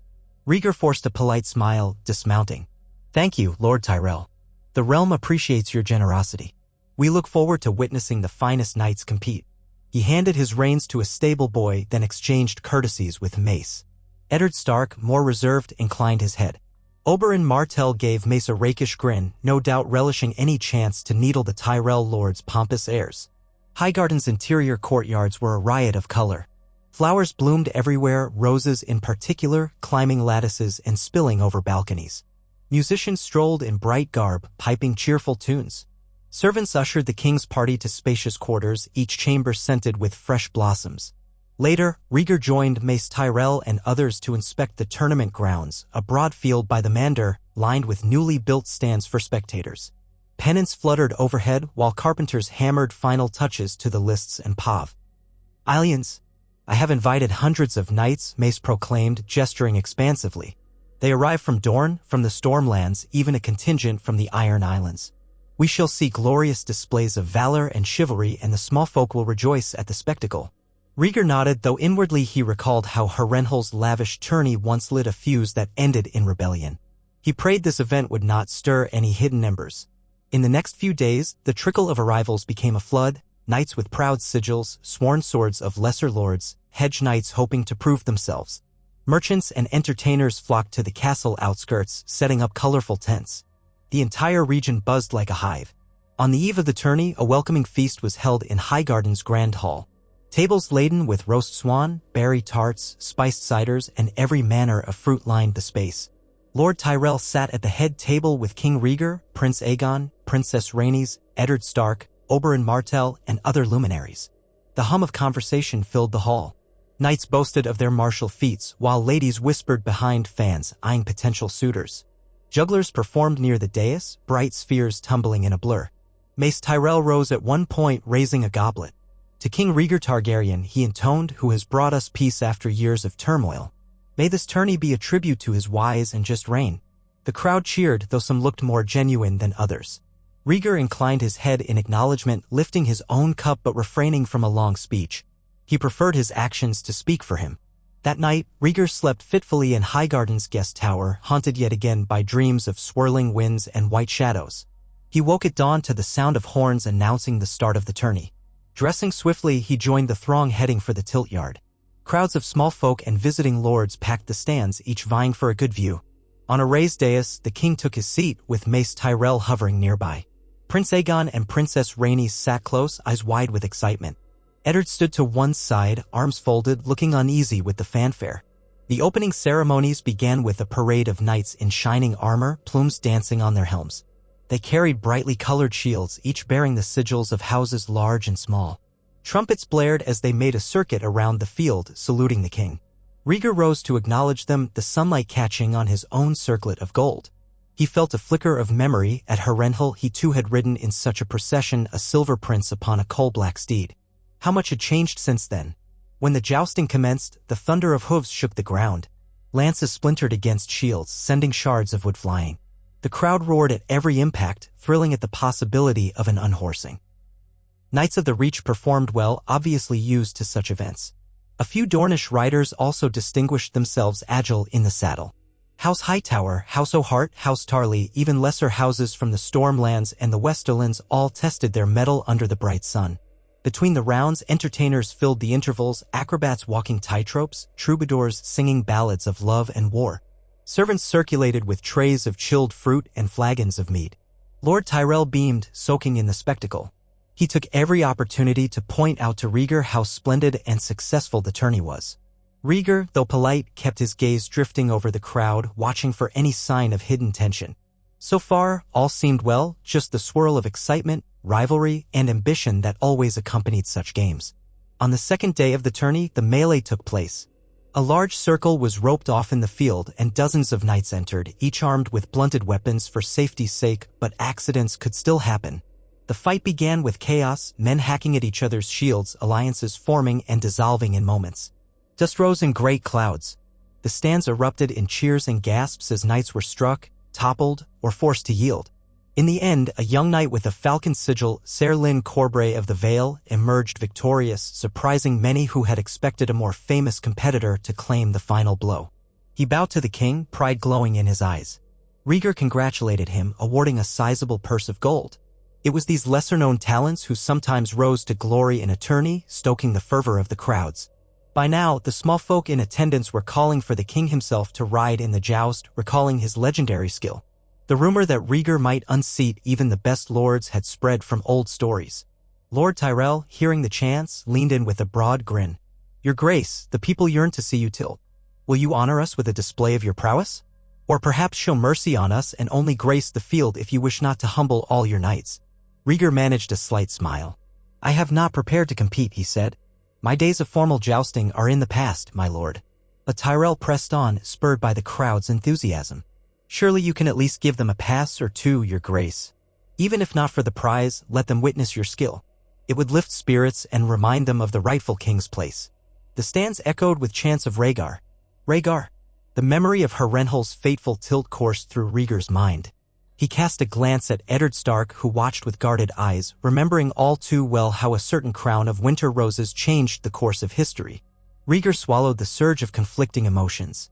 The realm needed a show of unity, a sign that old ghosts did not rule him. At length he stood, raising a hand to still the crowd. Their voices hushed in anticipation. People of the 7 kingdoms, he called. I have not come to Highgarden intending to ride in the lists. But I see your joy, and I will not deny you a moment of sport. I shall ride one tilt only. Let it be known, the king rides not for glory but for fellowship with his noble knights. An eruption of cheers followed. Servants rushed to bring out a set of ceremonial armor they had prepared, polished steel inlaid with the Targaryen dragon in rubies. Rhaegar donned it in a hastily erected pavilion, assisted by squires whose hands trembled with excitement. The last time he wore elaborate tourney armor had been that fateful day at Harrenhal when everything changed. He closed his eyes, exhaling slowly. There, he had crowned Lyanna as the queen of love and beauty instead of his own wife, Elia, unleashing a wave of scandal and heartbreak. That day still cast a long shadow. Outside, the heralds arranged an opponent by lottery, Ser Garland Tyrell, a distant cousin of Mace. A formidable rider, younger than Rhaegar, known for steady skill. The stands were abuzz with speculation. Some bet that Rhaegar's long absence from the lists would leave him rusty. Others insisted he was still unstoppable. Prince Aegon and Princess Rhaenys leaned forward eagerly. Ned Stark stood with arms folded, expression pensive. Oberyn Martell watched with a faint smirk, perhaps recalling the stories of Rhaegar's prowess or suspecting the swirl of memories that must haunt him. Then Rhaegar emerged, mounted on a gray courser with a braided mane. The sun glinted off his armor, illuminating the 3-headed dragon crest. A hush fell, broken only by the stamp of hooves. He settled the great helm on his head, visor lowered. The weight was familiar, almost comforting, in a strange way. He guided the horse to the western end of the tilt yard. Opposite him, Ser Garland saluted with his lance. The herald's trumpet sounded a high note. They charged. The thunder of hooves shook the ground beneath them. Rhaegar steadied his lance, focusing on the narrow gap of the visor that showed Ser Garland's form. The wind whipped at him, and for a heartbeat he felt the old rush, the clarity that came from such focused risk. At the last instant he angled his lance precisely. Wood collided with steel. Splinters flew in a burst of momentum. A jarring shock reverberated through Rhaegar's arm. The horses thundered past each other, both knights still seated, though Garland wobbled slightly in the saddle. Cheers erupted, quickly descending into an eager murmur. Squires rushed to hand fresh lances. They took position again. Another trumpet blast, another roar of hooves, another collision of power. This time Rhaegar twisted a hair's breadth. His lance caught Ser Garland's shield with a perfect strike, wrenching the Tyrell knight out of his saddle. Garland crashed into the dirt, rolling to a stop.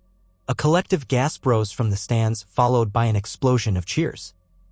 Rhaegar circled back, raising the broken stump of his lance in salute. Ser Garland recovered, though shaken, and removed his helm, blinking dust from his eyes. He bowed to the king. The crowd stood on its feet, roaring approval. The herald declared Rhaegar the victor, praising the king's skill. Rhaegar dismounted, removing his helm, sweat trickling down his temple. The sudden wave of triumphant noise washed over him, reminiscent of that fateful day so long ago.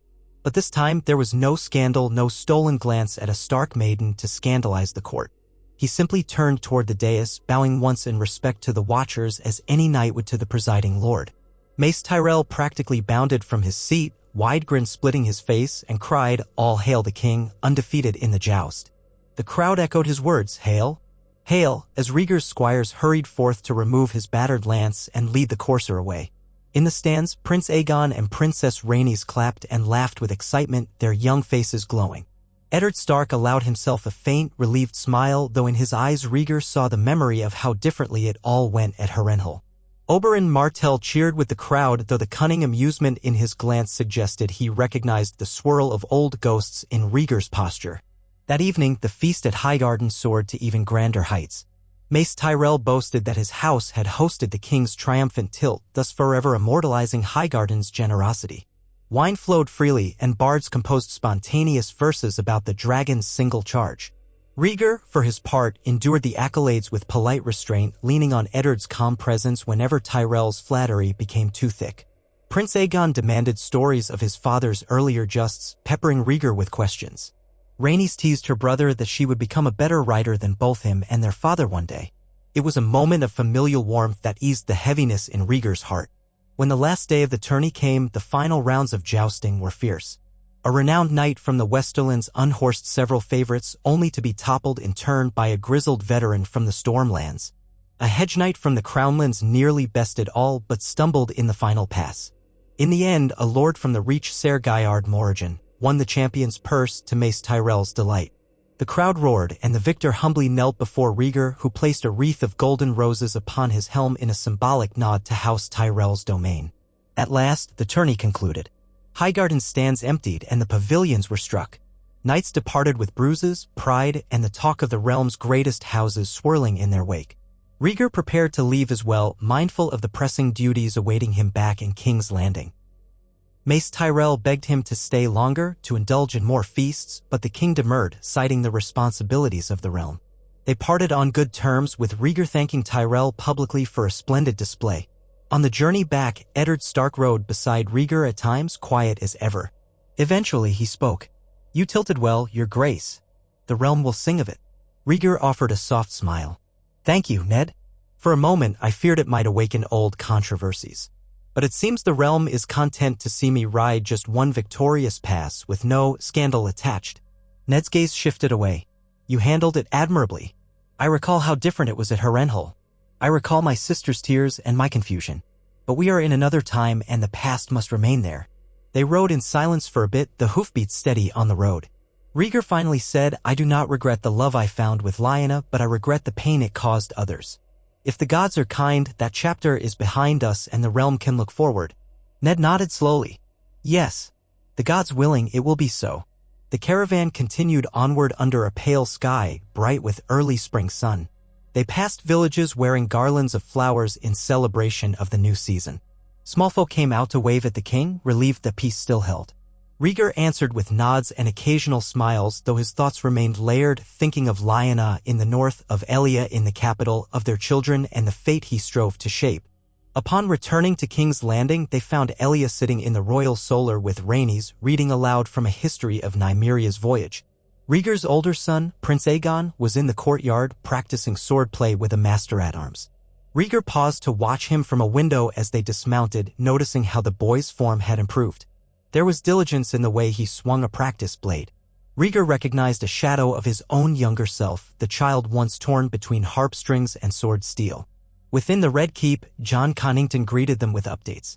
A minor outbreak of sickness in Flea Bottom was contained by city watch quarantines. The Vale needed fresh instructions on handling a rebellious clan. The Westerlands had stabilized further under Tywin's iron grip. House Greyjoy had been surprisingly quiet, though Rhaegar wondered if the Iron Islands were simply biding their time for some raid once the seas calmed. Days passed into weeks. Elia prepared to return to Dorne with Rhaenys and older Aegon, feeling her health would fare better in the warmer climate. Before she left, Rhaegar ensured a grand farewell in the throne room, praising her presence at court, reaffirming Dorne's importance, and promising to visit Sunspear soon. She inclined her head gracefully, keeping her emotions guarded. Their parting was polite and brief. Rhaegar pressed a kiss to Rhaenys' brow and clasped the older Aegon's shoulder, telling him to continue his sword lessons diligently. Then they were gone in a caravan of Dornish knights and bright banners, Oberyn riding at their side. Rhaegar felt that now familiar tug in his chest, the feeling of being pulled in all directions at once. The realm remained stable, but always on a knife's edge. Dorne was placated for now, the Tyrells satisfied, the Lannisters watchful, the Starks tied to the crown by blood. He wondered if he would ever achieve a day when he could simply lay down the burden of worry. Then, one quiet afternoon, a raven arrived from Winterfell bearing Lyanna's hand in the letter. His heart lifted to see it. Her message was brief. Aegon in the north had begun to speak full sentences, though half the words were jumbled. He ran about Winterfell's courtyard, brandishing a wooden sword, claiming he would defend the realm just like his father. Lyanna herself was well, though she missed Rhaegar. She wrote that some northern lords murmured about his reaffirmation of the older Aegon as heir, but none openly challenged it. They respected Lyanna too much to cause trouble. She ended with a simple line that made his chest constrict. "I cannot wait for you to see how much our son has grown." He read the letter twice, then carefully stored it in a locked drawer. Duty held him in King's Landing a while longer, but the day would come, and soon, if he managed it, when he would ride north again. For all the intricacies of prophecy and politics, there was one fact Rhaegar felt certain of: that child in Winterfell was a symbol of the love he had embraced against all caution. And if the future held some dire threat, if the swirling winter dreams were more than mere nightmares, Rhaegar believed that the boy, the union of dragon and wolf, would matter more than any tourney or any crown. Late that evening, he ventured up to the Red Keep's highest tower, stepping onto a narrow balcony overlooking the dark city. The wind gusted from the east, carrying the mingled scents of cooking fires, the river's brine, and the lingering aroma of horse stables. Pinpricks of torchlight dotted the streets below. The great mass of King's Landing lay quiet, for the moment, under the watch of its king. He stared at the sky. The moon hung low, partly shrouded by drifting clouds. Within those clouds, he imagined shapes. White shapes. Shivering. The old stories said the long night came once before, and the others were driven back by the last hero. Even if the realm considered such stories myth, Rhaegar could not dismiss them. Twice he had stood upon the wall, feeling the vast emptiness beyond. Twice he had dreamed of an inevitable clash between ice and fire. If it came, would the realm be ready? Would all these carefully balanced alliances hold? Or would old grudges and petty ambitions unravel them at the worst moment? He did not know. But he knew this. If he let the Seven Kingdoms drift into complacency, if he allowed hostilities to simmer unsaid, they might never unite against a true threat. So he would continue forging ties. He would keep his vow to Dorne, maintain goodwill with the Reach, watch the West carefully, quell unrest in the Iron Islands, and support the North. And he would return to Winterfell whenever he could, to keep that bond strong. That child, a second Aegon, both Targaryen and Stark, might one day help unite them in ways no single house's claims could. Night deepened. Rhaegar lingered on the balcony until the torch fires below dwindled, and the sky turned a deeper ink black. He inhaled the chill wind, exhaled slowly. Then, with one last glance at the moon, he turned and made his way down the winding tower stairs. The realm awaited him, day after day, court after court, letter after letter. But somewhere, in the hush of Winterfell's stony halls, a little boy with mismatched hair and bright eyes laughed at imaginary foes, thinking of his father, the king, who loved him more than all the crowns and all the rubies in the world. Rhaegar carried that love in his heart like a shield against the unknown future. And so he continued onward, step by step, forging alliances, dispensing justice, remembering the lessons of war, and hoping, fervently, tirelessly, that when winter truly came, all he had built would stand unbroken, as strong and indomitable as the walls of Winterfell.